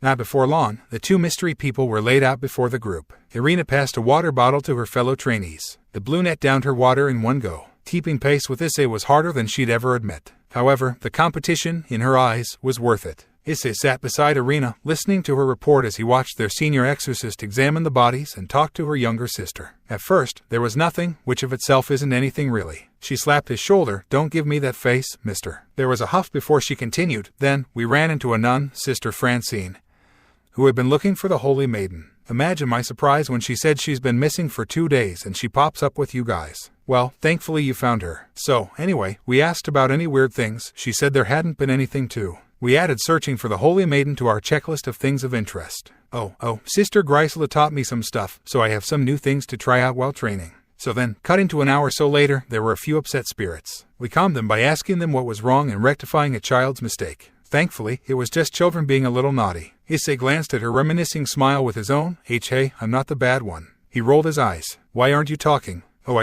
He felt shy, feeling multiple pairs of eyes on him. His gaze drifted over to the trees, where the sun was setting. I wanted to hear you talk. Oh. Her hands went to one of her twin tails, fumbling hair between her fingers. It's your turn to share. Her violet eyes gestured out to their other companions. I'm curious to hear your side too, young Hayadu. The older woman gestured out to Xenovia. Young Xenovia is quite awful at reporting. Said girl only grimaced into her third water bottle, turned away. However, she would listen and take mental notes of what her fellow trainees said and how they said it. She truly was bad at reporting. It's not too different from your story, really. A hand went up to his hands to scratch at his cheek. We, Xenovia and I, just ran around for an hour. He racked his brain on how he smelled the blood as a totally normal human. With my heightened senses, I smelled blood. And so, I just took off in that direction because there was a bad feeling. Although true, it was more like a lingering scent of a devil which was mostly overpowered by the other aforementioned smell. While I was checking over the injured exorcist, an exhausted holy maiden stumbled out from vegetation. I'm glad she could heal him. I would have had to carry him to the nearest hospital or church pretty quickly if he was going to make it. Gesturing to said maiden, he continued. However, healing him from such a mortal wound, plus the drained state she was in, the sister couldn't continue healing him without hurting herself. Refusing to stop, I stepped in and knocked her out after she got him stabilized. I imagine in her exhausted state, she won't be up for a while longer. He coughed into his hand, deciding to summarize the rest. We carried them back here, stopping once for a quick lunch break. So yeah. A hand went over his. Are you okay? Eyes. Irina's grip tightened slightly, glancing back to the exorcist, who was covered in a lot of blood, then to him in concern. He smiled. Yeah. It wasn't his first time seeing that much blood after all. It wouldn't hold him back. However, Irina neither needed to know or worry about him. He was the angel here. He grew immensely strong so no one would worry about him and so he could protect his family. His treasures, Gabriel liked to say instead. I'm okay. From the corner of his eyes, Gabriel was grilling Xenovia for something. Unlike Xenovia, who couldn't look at her older sister, Issei saw her proud expression. While he didn't know the true relationship of the two, they seemed close. His friend noticed the curiosity on his face. They're sisters. He blinked at Irina's input. Dinner was even stranger than the night before. Issei thought so at least. Xenovia had joined Issei and Irina from the bidding of their mentor, later of which had a red embarrassed face as she admonished her parents for the endless questions. They asked the upcoming sword maiden and other totally unnecessary things about the brunette. It was cute to watch, was Issei thought. Xenovia, who was initially taken aback by the parents' manners, had found it in herself to relax. She seemed pleased even while she politely answered questions. Needless to say, but Irina was always cute. As he had assumed, her pouty face was the cherry on the cake. Monday morning, Issei. I'll go ask the father for directions. Issei felt his left hand twitch. As he watched Irina walk up to the priest, he had a sinking feeling that he knew wasn't just his possessiveness, since he really no reason to feel as such. They were both none the wiser as the clergyman made a joke at which Irina giggled. It helped him to calm down a little. But he couldn't stamp down the bad feeling he had of the smiling man. What's wrong with me? You're maturing, Issei. He averted his eyes from Irina's figure, feeling guilty. I know that. His mom and dad had already given him the talk. Mittelt too. An unusual anger bubbled in his core. It's not that. Something's wrong, but I don't know what. Gabriel huffed. He could only assume Issei's angelic biology was messing with the dragon's connection to the world through the boy. Maybe it had to do with the card that had revived Issei. After all, it was still in its testing phase when the dragon forced it into Issei's soul through the gateway so he wouldn't be any help to the brunette. However, if the boy was so adamant, something must be up. It could also be the lack of Gabriel's calming aura, which was finally allowing his dragon energy to act out. Sorry, I'm still having issues with our connection, even after all these years. But, do note your maturing state. You should check in with Gabriel when you see her. It has been a while since she's drained your arm after all. The broken connection and himself awakening while Issei was just shy of an infant were both major red flags to a bad end. Will do. The dragon only grunted before closing his eyes in the void of the talking to Diedrag served to calm him mentally. However, the boy just couldn't shake off the feeling nor the strain of his left arm, which he hid behind his back. His right hand was holding the arm still. There was a tap on his nose. Issei, why are you so tense? So, focused on calming his arm, he lost sight of his surroundings and where he was a moment. He waited till the clergyman closed the door behind before he revealed his throbbing left arm.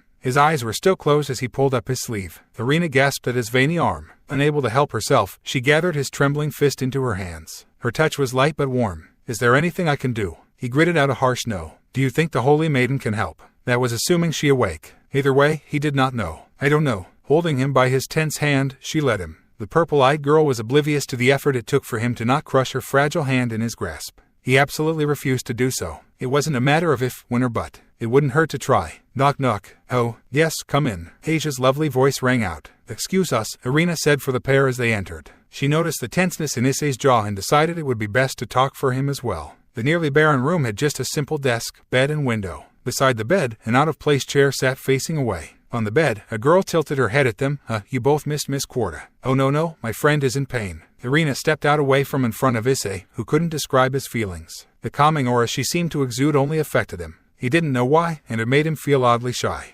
Oh, I remember you. The healer slid out of the bed. The first thing she did was grasp both of his hands into her own pair. Then, her innocent eyes blasted him with an awesome amount of purity. Thank you for helping me out of the forest. Through it all, he realized, his arm was still tense but no longer throbbing feverishly. Miss Quarta told me you carried me out of the forest she blushed slightly, that I got lost in after getting chased by a monster. Her line of sight trailed down to their hands.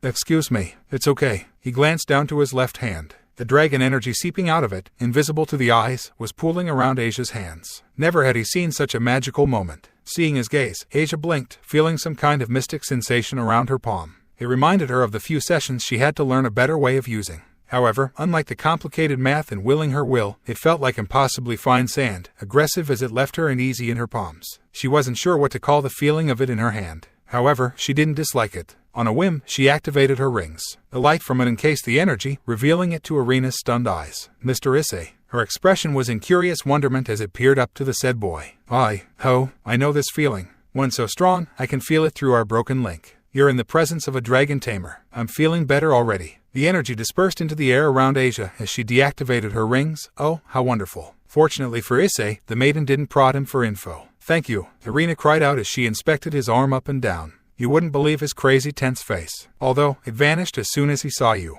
Issei wasn't sure how to read her expression. Do you have a crush on her? No, I just met her. The immense blush that bloomed on his face didn't help his case. She poked his cheek. Are you Sawyer? He swatted her offending hand away. Yeah. What is a crush? The two bickering teens froze. It's nothing. Whether Asia knew or not, her lips formed a pout as she turned away from them. Interacting with people her age like this was rare. She honestly didn't know how she should be acting around them. Yet, she knew she wanted to get along with them, especially the boy. There was just something else about him. Lost in her thoughts, she was jolted out when a hand reached her shoulder. Sorry for startling you. The warm boy smiled. I just wanted to say thanks. He bowed. Thank you, Holy Maiden. She wasn't sure what had overcome her, but the words forced themselves out her throat. Call me Asia. Please call me Asia. She tried. Her fortitude faltered as she fiddled with her fingers. He glanced to Irina, who feverishly nodded. Oh, okay, Asia. He rubbed his arm. You don't have to call me Mr. Issei. We're of similar ages. No. He offered a hand. Just eyes is fine, Asia. Let's be friends. As expected, as someone as socially awkward as he was, Asia shook it with both hands in a vigor that surprised even herself. I'm feeling left out. Please don't. I want the warrior nun threw an arm over Issei's shoulder. I'm Irina Shidu. Issei laughed first. Asia's giggles followed as she took Irina's hands into her own. Irina only grinned wider, shaking Asia's hands.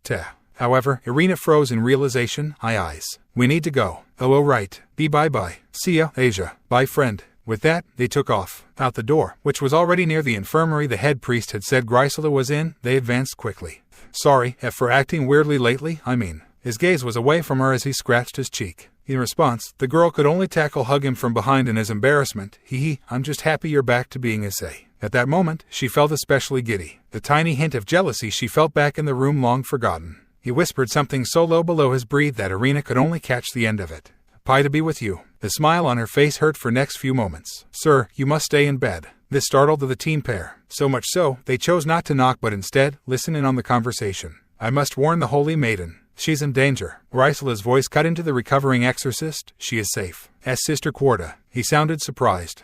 "Sorry." There was shuffling heard from the room. "The darn devils wiped out my squad." Hearing that from outside the room in the hallway, Issei closed his eyes, sending a prayer with a moment of silence. Irina followed his lead, withholding her tears as she mentally placed herself in the exorcist's shoes. Xenovia was strangely absent since he couldn't sense Durandal's hidden presence or the destruction Excalibur fragment, which would have been sealed within the holy cloth anyway. He shook his head and tapped his best friend's shoulder. "We can wait for Sister Grisela in the coffee room." He didn't want her to listen to all of that anymore. It would only worry her unnecessarily. He bit his lip, seeing it across her sad face. The brunette only released a small sound of affirmation, MH. Then, to his surprise, she reached for his hand as he took the lead. "Is your arm really okay now?" "Yeah." They traveled in silence. The coffee room was more like a mini kitchen and seemed like an afterthought. It was wide enough for 2 people to walk by one another, 3 if they really squeezed by one another. One side had all the counters and utilities. The other side was just a long wall of various verses. At the end of the room, there was a small square table with 3 chairs and one window looking on northeast. The 4th chair Issei had noticed in the Holy Maiden's room.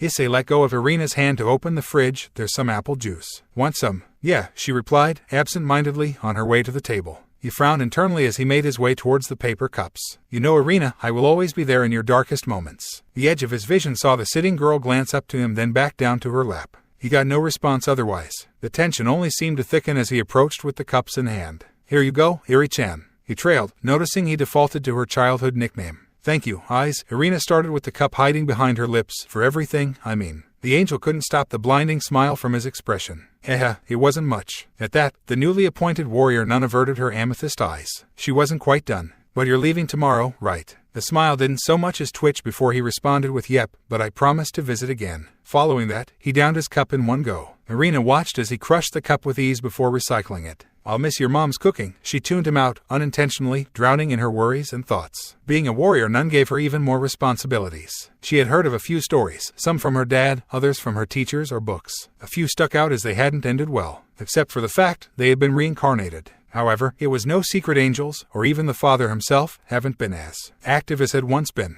People like the Holy Maiden or even Xenovia were so revered because of this. They just had to be blessed. She, Irina Shidu, on the other hand, was just another girl from a Far East country. Some of her classmates or fellow mentees had teased her for it. Always, she'd ignore it all. But, in her heart, she agreed. She was no one special. She didn't deserve the Excalibur fragment. She didn't deserve learning under the Grisela Quarta. She didn't deserve partnering up with the upcoming Sword Maiden, Xenovia. Because she was no one special in her position, people would die. Comrades would die. She would die. Irina looked up to Issei's concerned face. She didn't deserve this. "Angel, Irina, what's wrong?" Like Issei, she downed the cup in one gulp, then clapped both her cheeks before crushing the cup. She'd be darned if she didn't work herself raw to the bone so she could stand by each and every one of them, proudly. She'd right by them. It would take a lot of time, a ton of heavy lifting, and a lot of mistakes to reach the top of the mountain to the pearly gates she set for herself. However, she'd gladly do it. Issei had done it, after all. Or well, she assumed, anyway. Sorry, I'm okay now." Her eyes sparkled in the rays of the rising sun as her smile lit the whole room.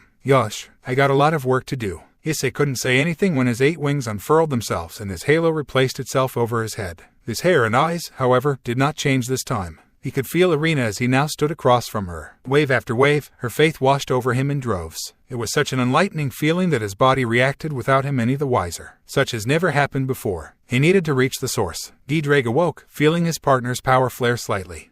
Irina. His eyes, still their soft chocolate color, stared her down. He could feel Irina's potential. Her dreams, her worries, her devotion, her everything. He furled his wings into his back and hid his halo so he wouldn't knock anything over or be revealed as an angel. The living hybrid made his way towards Irina. Issei. The girl's knees were on the verge of giving once more. To catch her, Issei brought her into his arms and embraced her. "I got you." Even though his eyes were closed, their glow leaked, fading into nothingness after a short distance. His left hand twitched. With that notice going unquestioned, he shoved Irina behind him, spun on a heel and threw up a quick barrier before him with a flick of his wrist. Then, the entrance of the room exploded. The dark energy that had destroyed it continued until it hit Issei's barrier, which only flickered once on impact. The feeling it irradiated was nearly exact to the description Michael had given him. "Irina, there's a devil." He ignored her gasp, holding up her wrist that had Excalibur, mimicking a Issei bracelet form. Don't reveal it yet. She nodded and he stepped out his barrier. Stay here. This devil San is pretty strong. He was pretty strong himself. Michael, Mittelt, and Gabriel had said so. However, this was his first time fighting an actual devil. His arms went behind him to hide the appearance as he summoned his sword.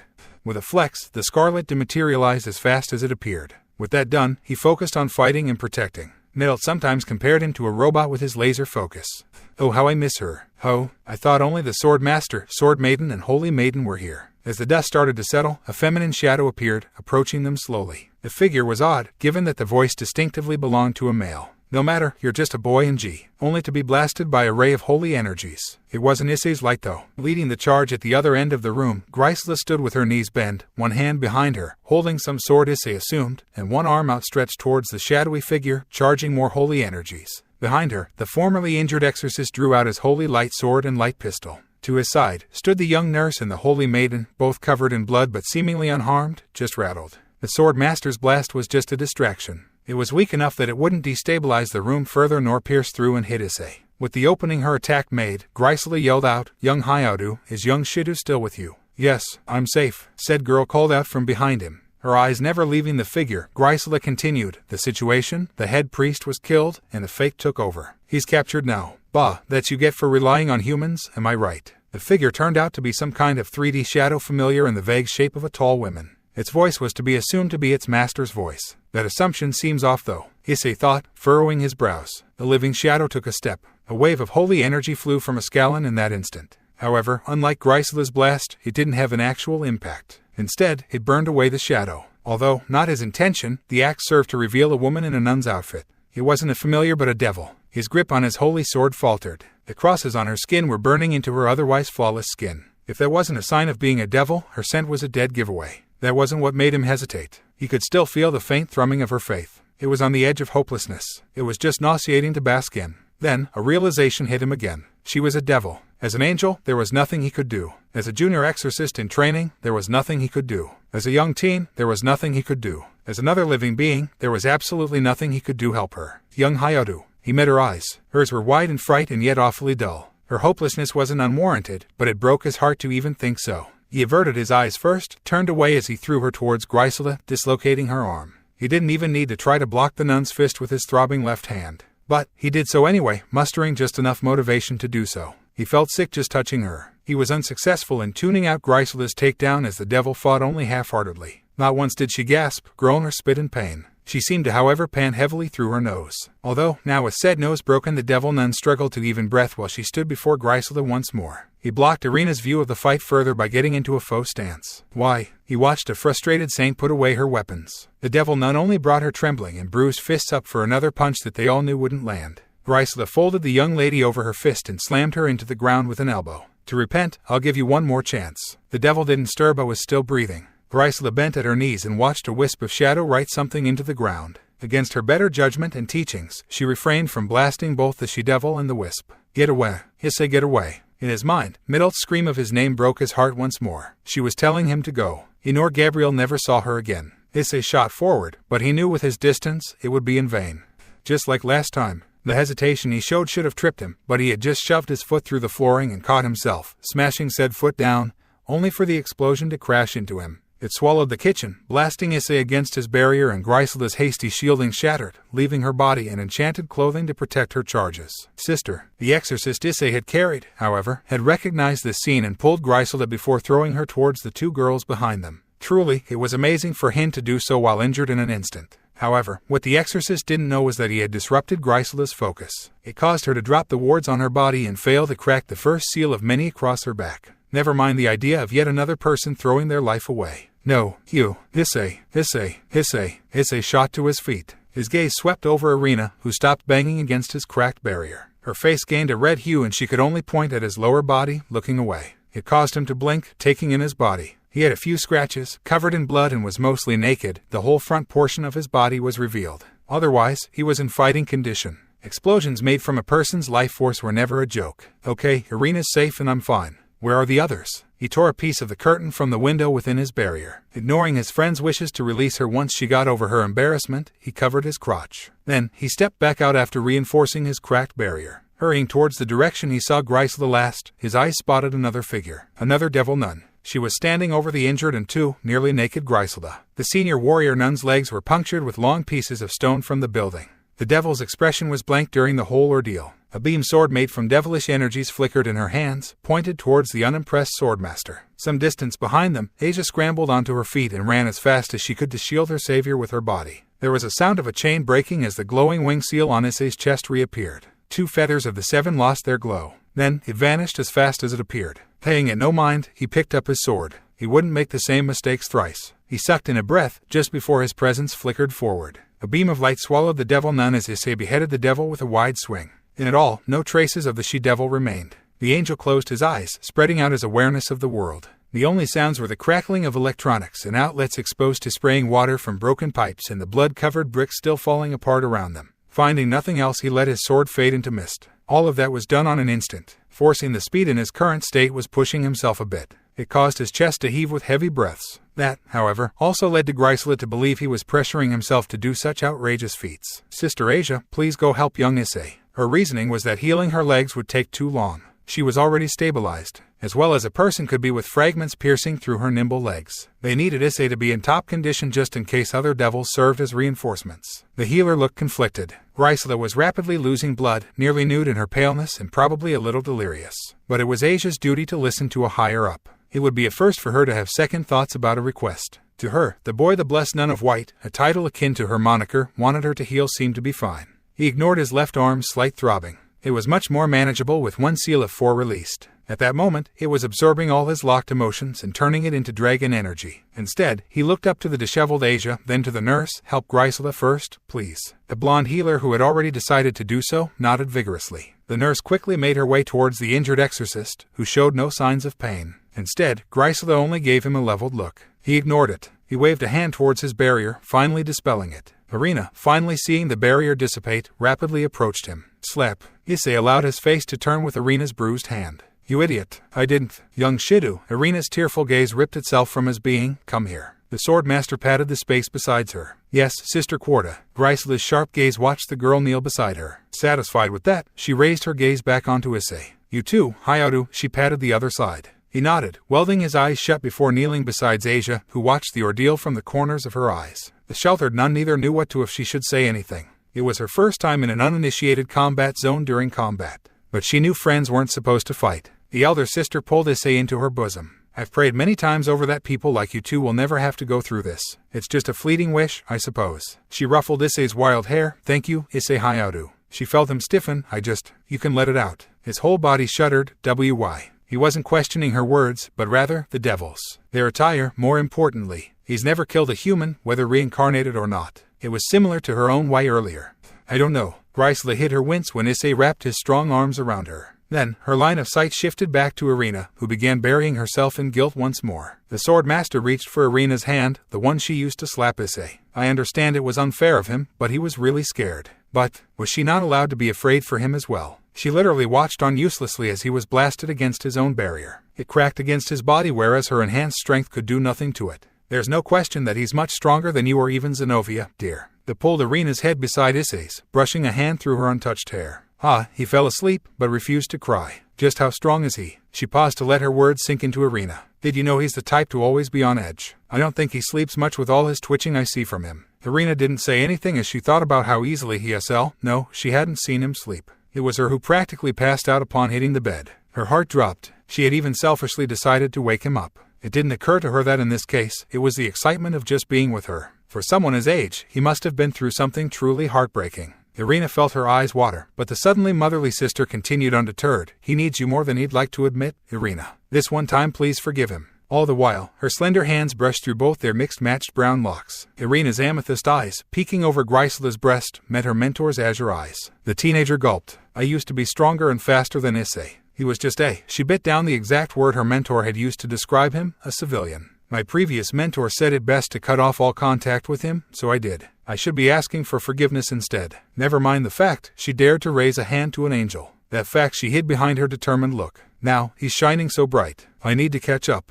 And you will, or am I wrong? The older woman's expression seemed to say, I'm never wrong. And no, I will get stronger. There was a small smile on the elder's lip, indeed. She pulled Irina back into her bosom. I had made sure this place was safe but asking others, but clearly, the information was all wrong. I fear there's even more defectors. The devil nuns wouldn't go unremembered. While it's not completely my fault, I still ask for forgiveness as well. Why, you're of no fault, Sister Griselda. At that, said exorcist gave a small chuckle before glancing to her legs. The nurse who had left to get some supplies was now wrapping her legs with bandages. The blonde user was catching her breath. Thank you both as well. Thank you, Sister Quarta. Said woman closed her eyes. Irina, there was a small sound of affirmation. I do have 2 requests. I need you to stay alert and to wake Issei at any sign of danger. Her legs were already feeling better. While it was possible for her force herself to walk, it might come with unforeseen consequences. She, as powerful as she was but human. The night before she spent prodding Xenovia for information on the boy and preparing for the next article and video for her bi-daily schedule. She hadn't expected uncovering a kidnapped holy maiden nor fairly strong devil nuns of all kinds of devils. The angel her younger sister met in the forest that killed the beast had reinforced the fact that there were strong people at work.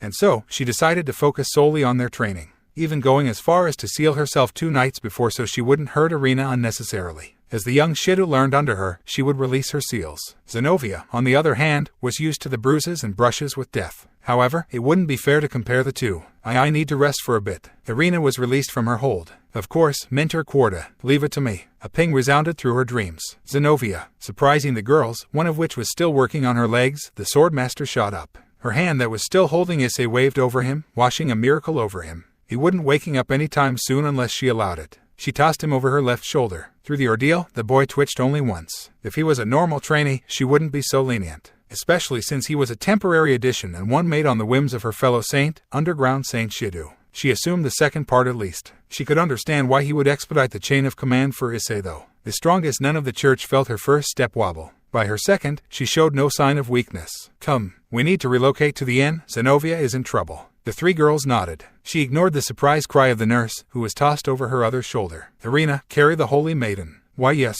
The girl ended up holding the flustered blonde in a bridal hold, aided by a concealed, weightless miracle from the swordmaster. As stated before, Irina's speed was one not to be underestimated for her age. Griselda would rely on it. Good. I hope you can keep up, dear. As they ran, the first saint of the modern age relayed her plan. I will switch with Xenovia, leaving both of you to protect these 3, okay? Yes. Through it all, an area above her nether regions panged with a phantom pain that served as a reminder worse than any pain she felt before. It was something that drove her to become a nun, the strongest or even the blessed nun of the storm people would say. You cannot bear children. She refused to let her next step to falter at the memory. Instead, she released 2 seals out of 7 that lay still hidden across her back. It would be time to get serious. Training was over, and the well-being of her charges took precedence. With just 2 seals deactivated, her divine presence and energy started to trickle from her. However, it was only noticeable if Griselda stayed put for a few minutes. It would gather and visibly cloud the area. Otherwise, it didn't relay her presence unless one was sensitive to it or actively searched for. Given that the devils seemed to brainwash humans in such a way to bypass her passive inhuman scouter, they might be. There was a chance she'd take. The ping echoed once more. Her dear sister needed her. She hoped Xenovia would survive long enough like the day the foolish girl decided to train alone after being told not to.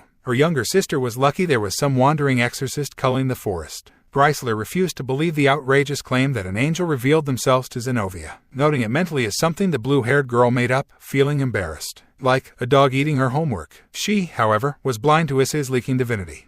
Ugh. Issei froze mid-stretch at the sound of Asia's unfamiliar voice. Oh, good evening, eyes. His eyes flew open. Evening. The weight on his legs shifted before it she groaned. Eyes, it's 2. Irina's frame shot up, before bowing at his bedside. I am so sorry for slapping you, eyes. The slap hadn't hurt physically as it did mentally. But he could understand her frustration with him, to a degree. He hadn't meant to undermine her drive and strength by shielding her. He simply couldn't stomach seeing Irina nor anyone he knew intimately in pain. Not again. At his many thoughts, his left arm throbbed, turning his emotions into dragon energy. I forgive you. He patted her head, lightly. I'm sorry, too. Irina surprised him with a hug. You have nothing to sorry for, eyes. Feeling him return it, she giggled. She couldn't help it. Hugging him just felt so elating. And she missed it greatly. Her giggles reverberated through him. The feeling was reminiscent of when he felt Irina's soul, but this time, he felt it physically. It caused him to giggle right along. Eri-chan's giggles are always contagious. Unbeknownst to him, his left arm was no longer throbbing. Meanwhile, Asia was trying her hardest to force her sneeze down. Crinkling her nose cutely in every which way, she slammed her eyes shut, held her breath.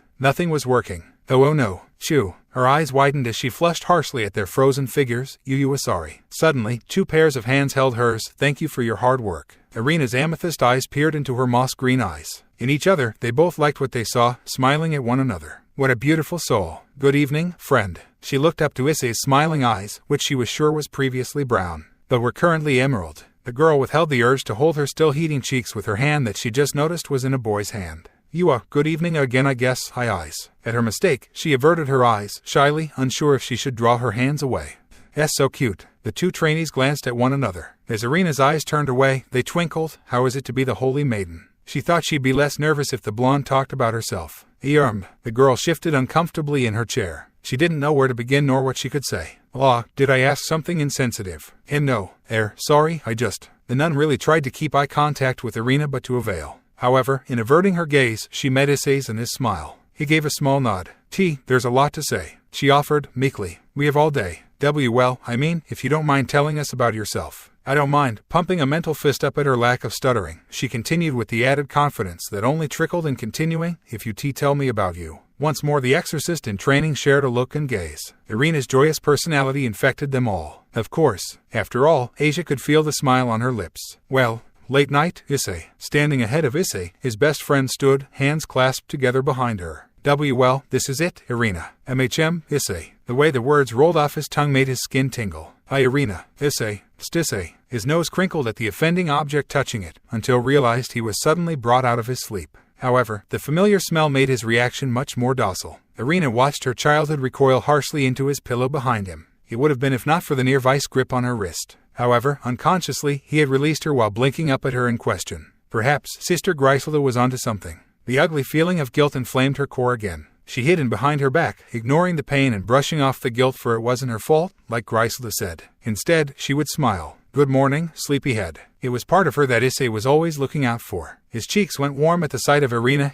Good morning. Her false smile widened slightly, seeing him avert his eyes, although she could feel her cheek grow warm at the implications. Her dad already gave her the talk and made sure she knew to watch out for boys, even if she was already stronger than most of them. She wasn't blind to them or the growing jealousy from other girls her age, which was why she requested to join the mentorship program. Unlike them, Issei wouldn't stare or ogle at her budding body in her loose-fitting tank top and soft pajama shorts. She ignored her embarrassment. Sorry to wake you. It's okay. The last memory of his dreams returned to him. To Irina, she thought the darkening of his blush was due to one of the straps falling over her shoulder. It's just that you're leaving tomorrow, right? The girl got a nod and she continued as she pulled shirt back over her slim shoulder. I wanted to show you something on the roof if you mind. The boy slipped off the covers and shot to his feet. Oh sure. Immediately, he took her wrist and dragged her off in such an Issei-like manner Irina couldn't help but giggle, even if stifled. Even if through the pain. It helped that he joined her in her quieted laughter. Suddenly, he came to a stop ahead of her. As he turned to her, his other hand came up to his cheek. I don't know how to get to the roof. That fact slipped her mind too. Again, she couldn't stop the giggle bubbling up her throat. It's not funny. It only worsened the laughter she was struggling to contain. PFFT, sorry, she totally wasn't sorry. It just reminded me of our first sleepover. Oh geez, that was so long ago. Issei paused, as Irina took the lead. We're so old. We're not. You're not even like the same height as Papa. He's actually super tall, you know. You got me there. It's been like 7 years and 4 months. I know, 'cause I counted as I waited for a letter back besides that one. The hand holding his tightened. The physical contact between them changed. He didn't mean to make her sad. Sorry. I'm sorry, eyes. As guilty as he felt for the current atmosphere, it did feel nice to hear an apology at her silence through the years. He decided not to question her about it. However, he didn't know what to say now. The rest of the way to the roof was as silent as it was uneventful. Once the pair made it there, Irina took a seat upon the tiles and patted next to her. Without a thought, he joined her. Although, unlike her, he lay back, washing his glowing gaze over the night sky. Because that, he missed her rubbing her wrist. Seeing the movement of her arms, he thought she was instead fiddling with her fingers. Something like a nervous habit, he supposed. My instructor, before Sister Quarta, was really strict and told me that only becoming a nun mattered. My dad didn't like her, but I told him not to worry and that I could handle myself. I think I got pretty strong because of her. I'm not using it as an excuse. She turned her whole body to face him, still hiding the wrist from view. Her tearful gaze, unlike the one from earlier that day, met his glowing eyes. I really missed you a lot. She bowed. It was so deep her forehead touched the tiles beside him. I'm sorry, Issei. He bit his lip. He had almost responded to it immediately, brushing it off. He had gotten over it by promising to himself to see her again. But to brush it off would undermine her heartfelt apology and emotions, those of which he understood were under lock and key before he came. While it seemed like an hour had passed in silence, it was but a few seconds before he decided. He pulled her into his chest, his arms holding her very loosely. "You have no excuse now, do you?" Her head shook side to side against him. "I forgive you." There was no hiccups or heavy sobs as his pajama shirt became wet against his chest. To it, he said nothing, just holding her still. His arms allowed her to leave him. "Sorry about your shirt." Although, immediately, goosebumps trickled onto her skin. It was rather chilly out. Her cheeks reddened at her next thought. "And Issei is always warm." His warm hand suddenly latched against her wrist. Her eyes widened. She had forgotten. This is just... He didn't respond to her words, focusing his piercing gaze on the purple skin. Shortly after, the warmth from his hand expanded, encasing her bruised wrist. "Sorry, it's okay, really, Issei." She held his hand between both of hers. "Don't beat yourself up for something you can't control." He seemed to freeze at her words.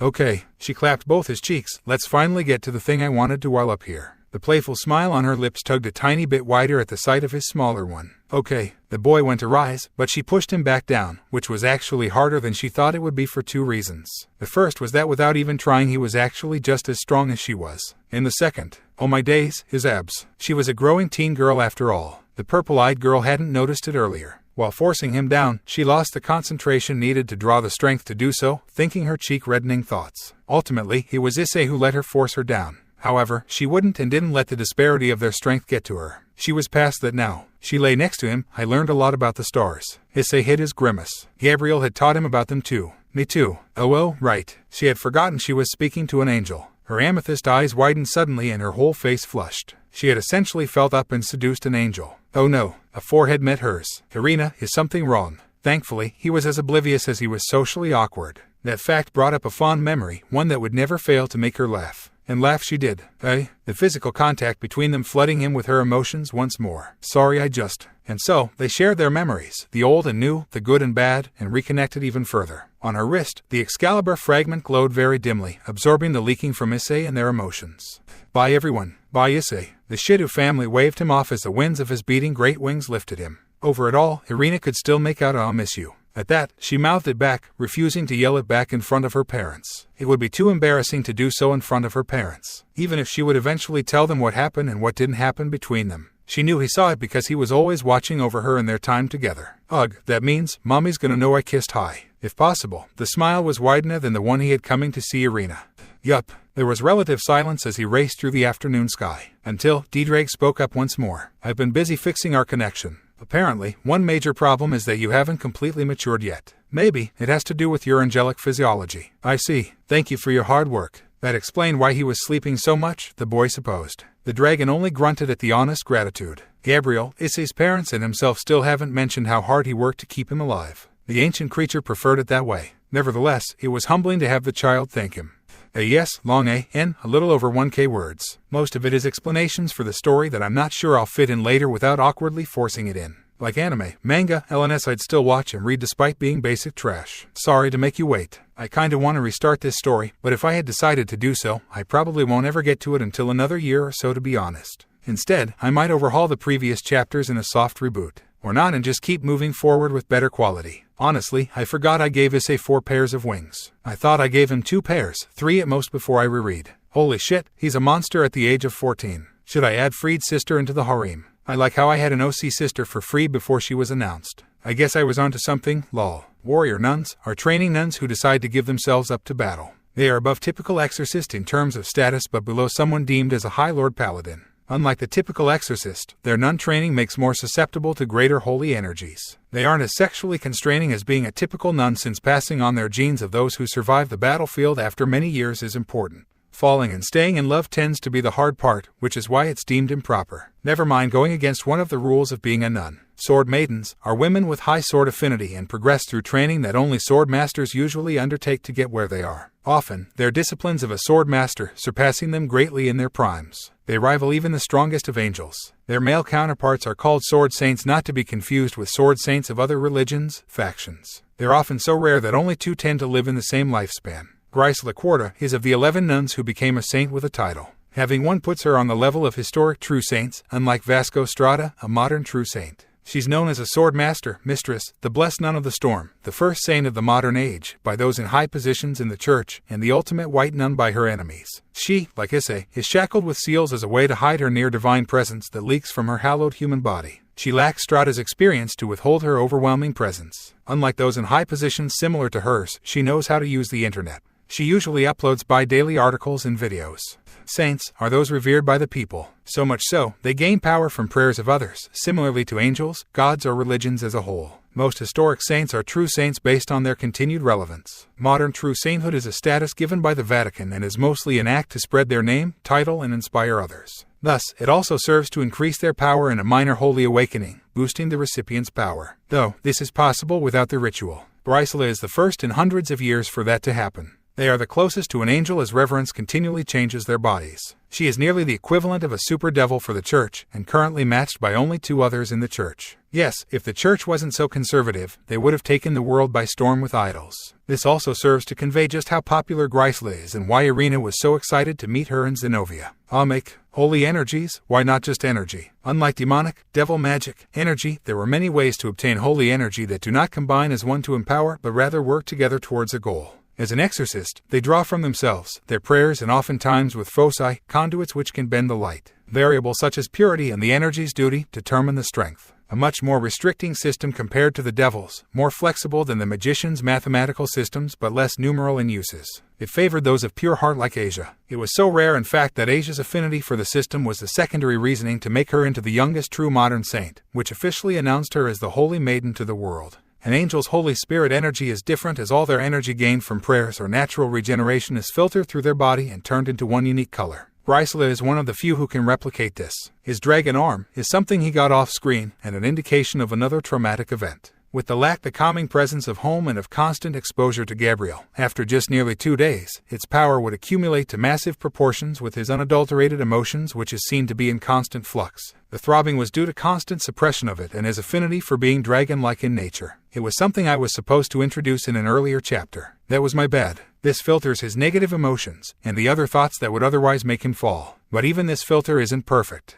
Anything else you deem important enough for explanation? I won't answer if it's too much of a spoiler or if its plan is to be explained later in detail. I hope I haven't completely butchered anything. In the future, I might bump up the rating though, not just cause vanillas. Hopefully, this chapter was up to par too, if not better than the previous chapters. I'm testing a few things while I write. I was actually shooting for 14k words for this chapter, but I lost a lot of steam and decided y'all waited long enough. Sorry if all the negativity in this chapter was a little off-putting, to say the least. This should be the last of most of it. Next chapter, some of the stuff I cut out of this chapter from Irina, Xenovia or Gabriel's POV. A bit of Xenovia and Irina adventures without Issei and another time skip before I start the next act, a year before canon.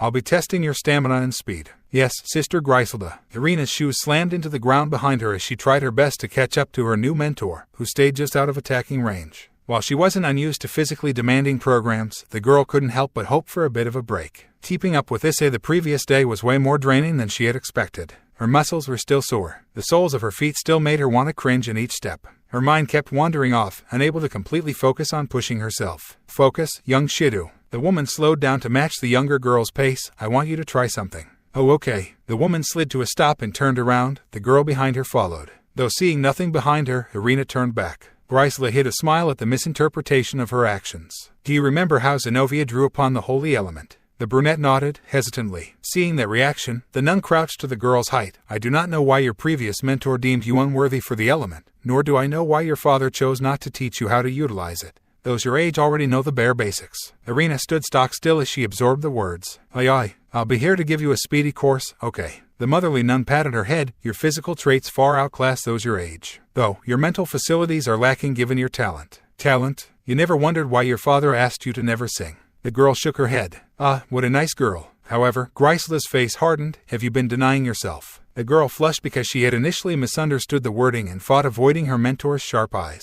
In secret, every other night, I'd sneak out to sing. She couldn't help apologizing as she bowed deeply. I am sorry. The teen had never shared that with anyone before. Feeling guilt welled up within her. Averting her chocolatey gaze as she didn't even feel worthy to even look at Gabriel's feet, it blurred with unsung tears. She couldn't help it. It felt wrong to hold herself back. Yet, if no one told her it was okay, if she didn't sneak out at least every other night, she'd be so overcome with depression that it'd mar the other aspects of her busy life. Like earlier that day, she remembered how sad she was. Since the night before, she was too sleepy, worn out by Issei. She didn't want to consider the fact that she was also too embarrassed to sing in the presence of her childhood friend.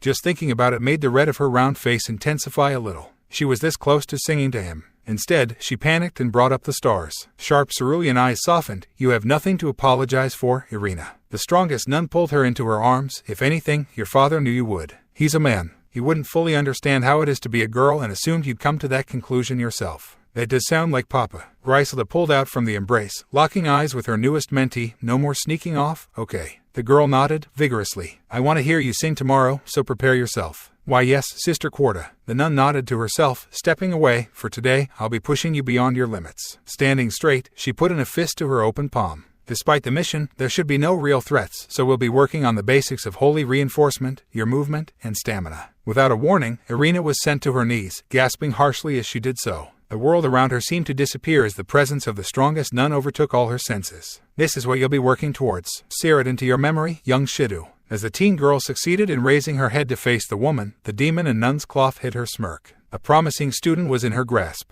Why yes, Sister Quarta. The near-suffocating pressure liberated her. With the suddenness of it, she flung herself backwards accidentally. The girl landed sprawled out on the ground. For now, we will be focusing on imbuing the holy element into your limbs. While it would be dangerous, I have a feeling it'll come naturally for you. The demon-like woman hoped this would help the girl with her confidence issues. Young maidens who were blessed to be born with a sacred hymn tend to have no issues with holy enhancement. That gift doubled down when it came to their own bodies. The only difference was each maiden had to find their own soul song, which would greatly specialize them. Some could heal the soul, some could empower the spirit. Most, however, could cause mass destruction in some capacity. The latter were often mistaken for heretics, devils, or witches. The formers were highly revered as saints or saint-like figures. It was unfair, and as much as it pained her to admit it, that was just how the common human perceived such powers. Tauji Shidu, however, hid it all. From the church to his very daughter, they were none the wiser to her true potential. She wasn't made for sword combat. And yet, he said nothing as his daughter started her oath of bloodshed as a warrior nun. And, quite frankly, she did not blame him.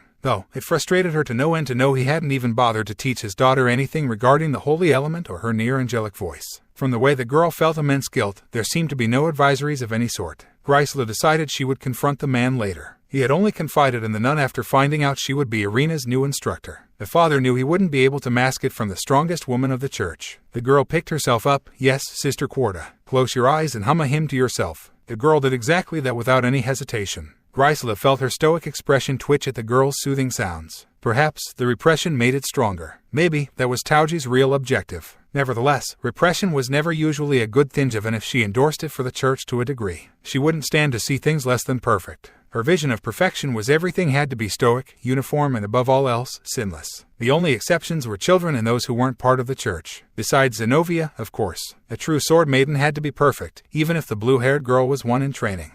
Focus. Do you feel the warmth in your chest? There was a glow from Irina's heart, though it was only something the nun could perceive currently. Soon, the girl should be able to see it for herself. However, it wasn't just something the stern woman saw in Irina, but rather, in all people, whether of faith or not. Everyone carried a bit of faith and willpower, after all. Just nod yes or no, the woman said, seeing Irina's mouth open. The girl then closed it and shook her head up and down. Perfect. Continue focusing on your humming. Focus on that warmth. You're doing a great job, young Shidu. Hearing that over her humming made Irina's heart soar. Take a deep breath, lose your doubts, worries, and bring out your unshakable faith. The girl stopped to suck in a sharp breath. Suddenly, silence reigned over all as she stopped. So focused on sharpening her faith, time seemed to slow to a crawl. Her budding chest welled with heat. It felt like the just bearable heat wanted to force itself upwards, out her mouth. However, Grisela had different plans as she inserted herself back into Irina's senses. Slowly, halt your hums and pressure the warmth to your legs. The flame wavered. To help her, Grisela's soft yet powerful prayer took the place of the girl's hums. Lord, make me an instrument of your peace. Where there is hatred, let me sow love. Where there is injury, pardon. Where there is doubt, faith. Where there is despair, hope.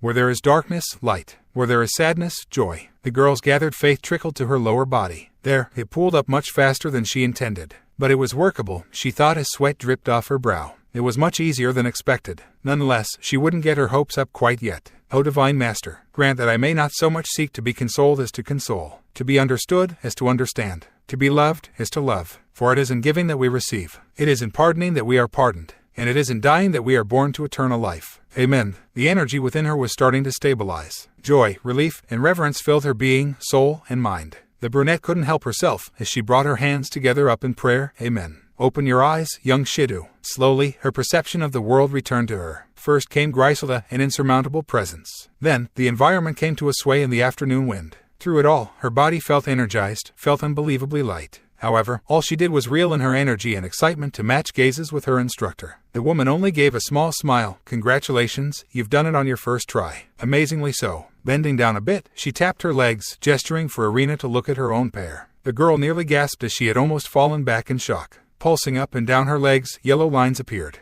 Ah, this is it. Yes, now that the hard part is over, we'll go over how to keep it up. The woman held her hands together. It's quite simple. As long as you will it with utmost faith, it won't fail you. She refrained from reinforcing her with words with a promise. Not every battle was one that could be won with faith alone. I see. Again, Griselda's pressure came crashing upon the girl. However, do not overly rely on this power. If you're not careful, you can shatter your bones with overuse. Or, even worse, your limbs can explode. Her instructor's words demanded that Irina make eye contact. For now, you will only use this power when I oversee you. Never without. Why yes, instructor. The girl had defaulted to how she had called her previous mentor in a mild panic. This power must be dangerous, the girl thought. Now, relinquish your hold over that warmth, and let's start from the top again. In the middle of practicing control with Irina's newfound speed, the older woman stopped. It threw off the brunette, causing her to stumble forward. Before she could collide with the strongest nun, said nun held her still. We'll work on your stamina later. It was then that the purple-eyed girl noticed a woman approaching them. Her hair was hidden beneath a dirtied veil, as was the rest of her pale figure in a torn nun attire. Her eyes, a bold green, were wide open, seeing them, Sister Griselda. In her excitement to reach them, she stumbled out the bushes.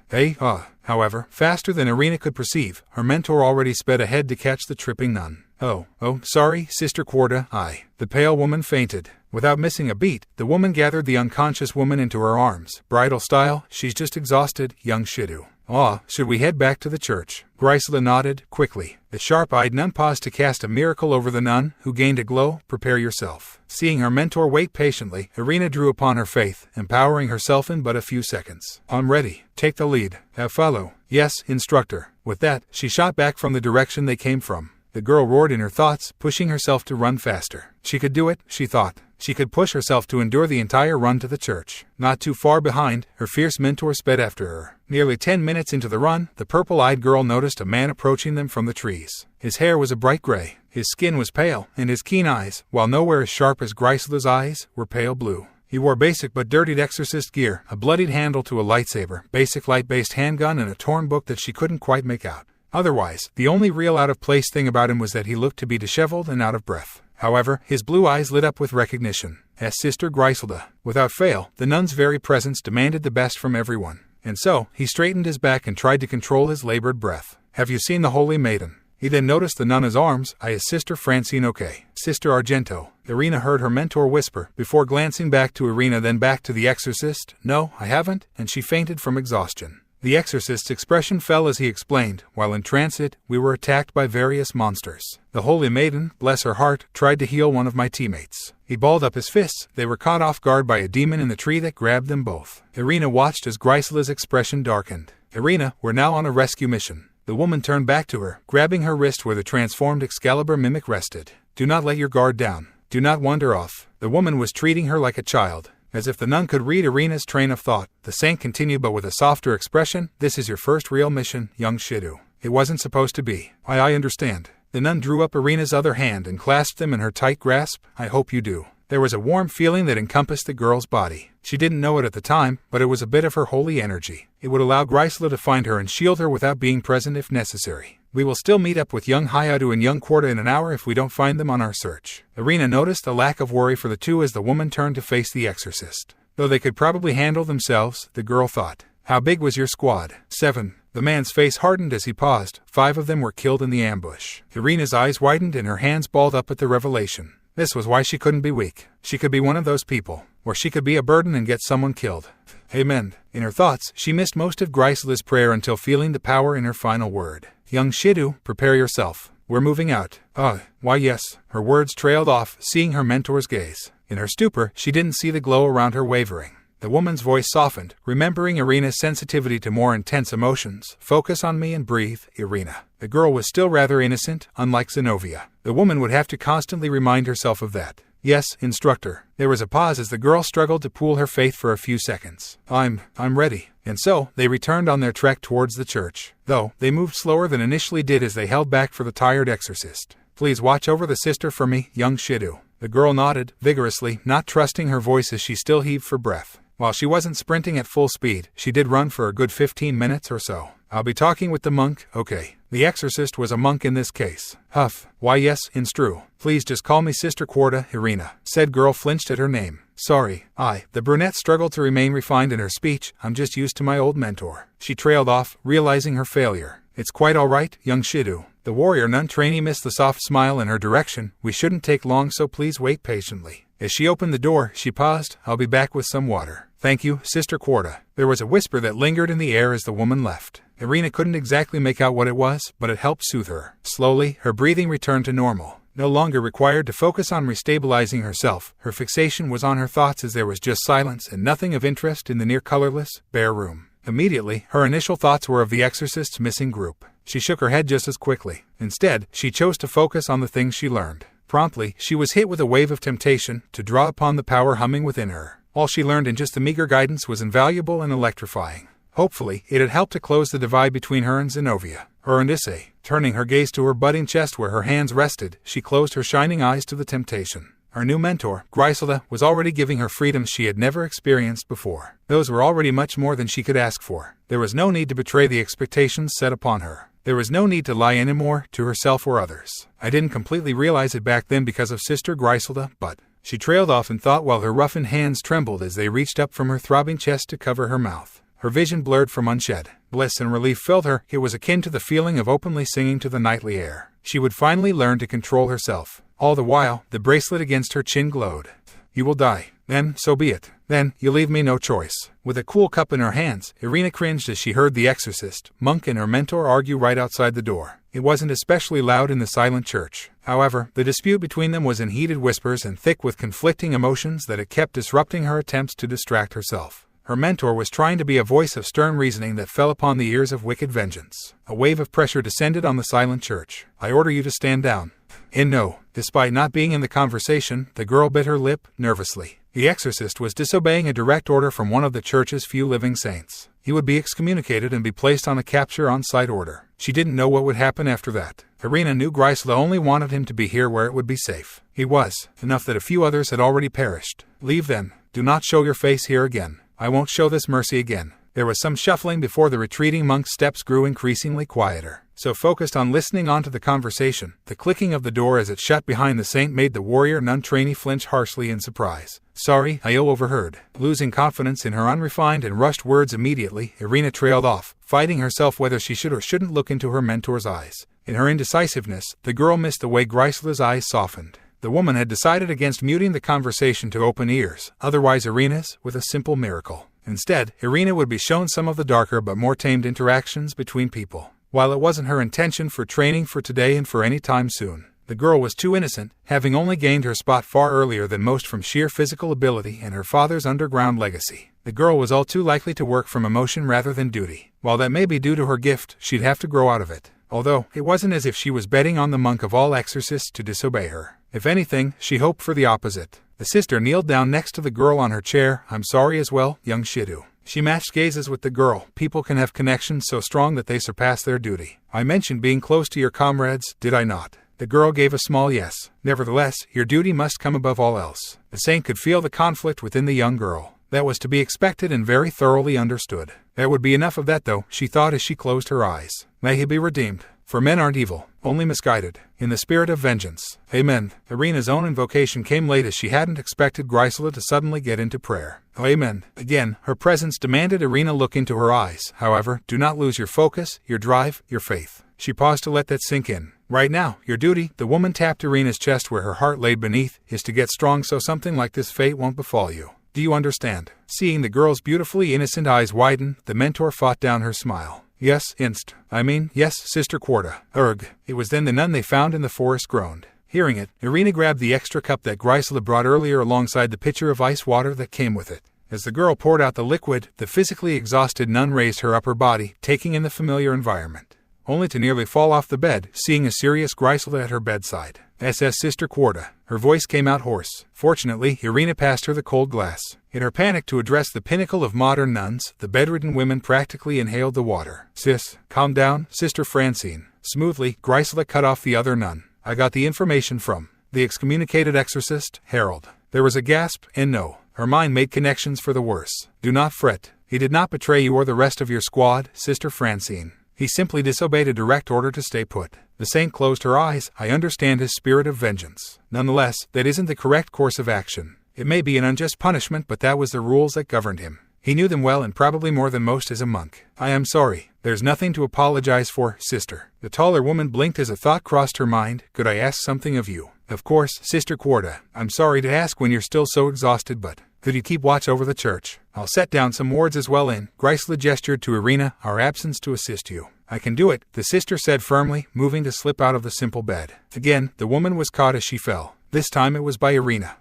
Sorry, dear. She hadn't expected her legs to give away so suddenly, though she was taken aback from Irina's youthful appearance. The girl seemed to be a year or two too early to be a disciple. Xenovia, of course, was an exception. The girl couldn't help but exclaim, "It's okay." She hid her embarrassment at slipping up in her tone well, moving to help the woman to her feet. The weakened sister couldn't help but smile at her brightness. She pulled away from Irina's arms. Managing to stand, albeit shakily, she faced Grisela. I can do it, she repeated. The saint simply nodded before reiterating, we'll return in 30 minutes, an hour at most. I need to collect the rest of my disciples. I'll be waiting patiently. Hopefully, the father comes back as well. The weakened woman placed her hands together and closed her eyes. As we leave from this place, may the mercy and grace of our Lord be yours to share. May the life you live be the gift you give, so that all may know he cares. Amen. Please rest a little longer as I set the wards, Sister Francine. Grisela's tone left no arguments open, so the other woman of the room sat down on the chair to her side. Excuse me. Grisela's movements were as swift as they were silent. In the void of her commanding presence, the lull of quietness reigned.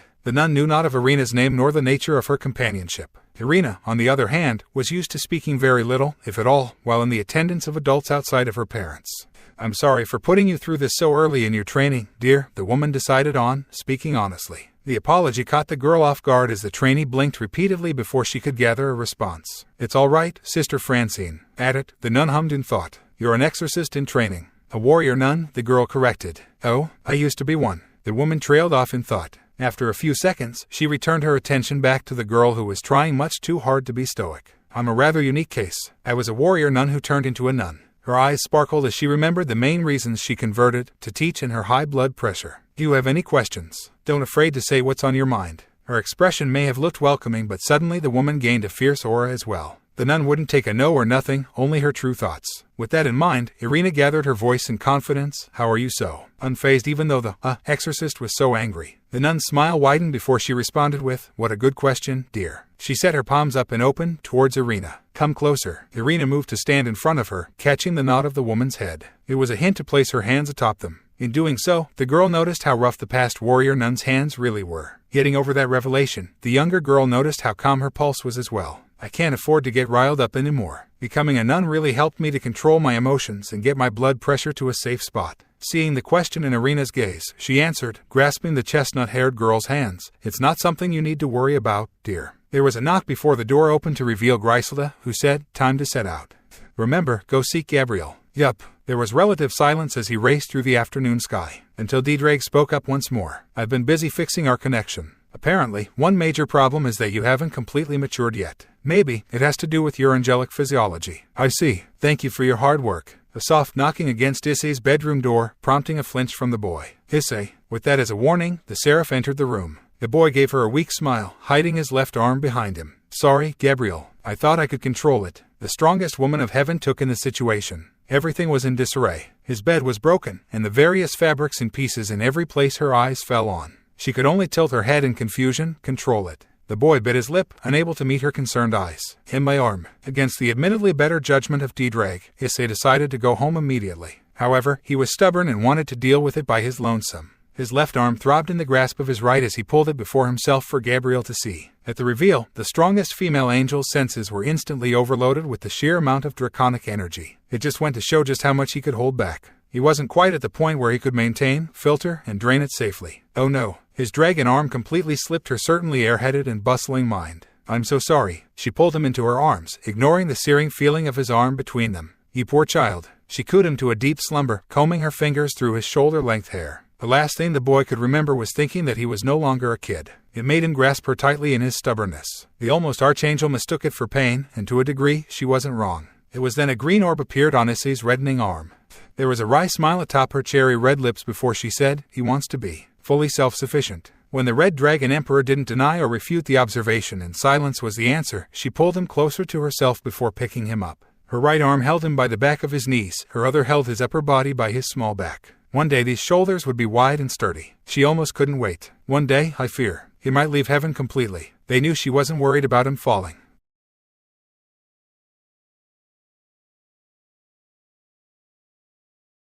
However, if his arm was severed from him he would fall immediately. Father's children at Issei's age shouldn't have to bear such sins. Gabriel closed her eyes. The silent prayer, while quiet in her mind, seemed to overwhelm the room, drenching the house and the surrounding area with sacred holy energy.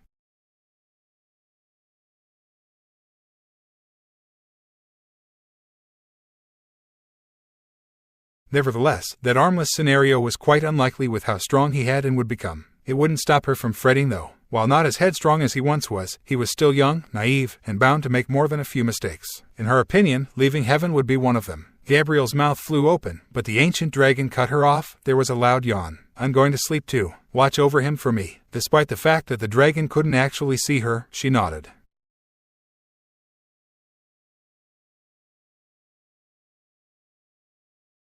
Anyone would if they didn't sleep for a few weeks. She assumed so at least. Her sense of duty was the only thing keeping her standing. With Father gone, the leftover seraphs had to pick up the system piece by piece with the utmost care for the rest of the angels to sort and manage the very basic tasks. Even then, everything was held by a thread. They knew next to nothing about actually working the system. The only seraph who knew vanished not long after the death of their father. Father's thoughts were silent in her mind as it has been for the past few hundred years or so. However, she glanced down to his chest. There, a tattoo of a Joker card smiled back at her. This would be their salvation. Her sweat, hopes, and dreams were poured into it. Her suddenly compressed aura flickered darkly around her. A moment later, she shook her head. It wasn't like her to think like that, nor would it do her or anyone any good. And so, she shoved the thoughts away as she opened a portal to her room in heaven. She needed this sleep as well. If it just so happened to help Issei, then that was all the more reason. Issei's body floated down onto the unbelievably soft bed as Gabriel reached out. At the same time, a red wispy energy slowly seeped into existence. Most of it surrounded Issei as shown by the deeper blood red around him. It was his energy after all. However, unlike the other times they slept together, the red haze was especially dense. It would be a lot of work to collect. It wouldn't be something she could do as she lay beside him. That wasn't considering the densely packed energy sticking itself to his arm. That was beginning to form dragon scales around his arm that hung off the side of the bed. The seraph drew close to the source of the red haze. As she did so, it got harder and harder to stand. Thankfully, she wasn't going to do much of that, she thought while kneeling onto the soft, cloud-like flooring. Holding his left hand between both of hers, she closed her eyes and started praying. The tips of her hair, which were curled into hearts, waved out as her many wings unfurled themselves, following her blinding halo. With just the release of her sacred limiter, most of the red haze was gone, eradicated by her divine motherly aura. However, the red scales were still developing at an increasing rate. Gabriel felt herself grow sad at the fact that the system without Father meant she was unable to help others as well as she once could. However, she wouldn't let it stop her from helping everyone one step at a time. Not even Michael could stop her from sneaking off and casting a few miracles here and there. Although right now, it would be Issei at the receiving end, she thought with a sad smile. It pained Issei to know he needed help. It pained her to know she failed to teach him such an important lesson. It was more than okay to seek and accept assistance.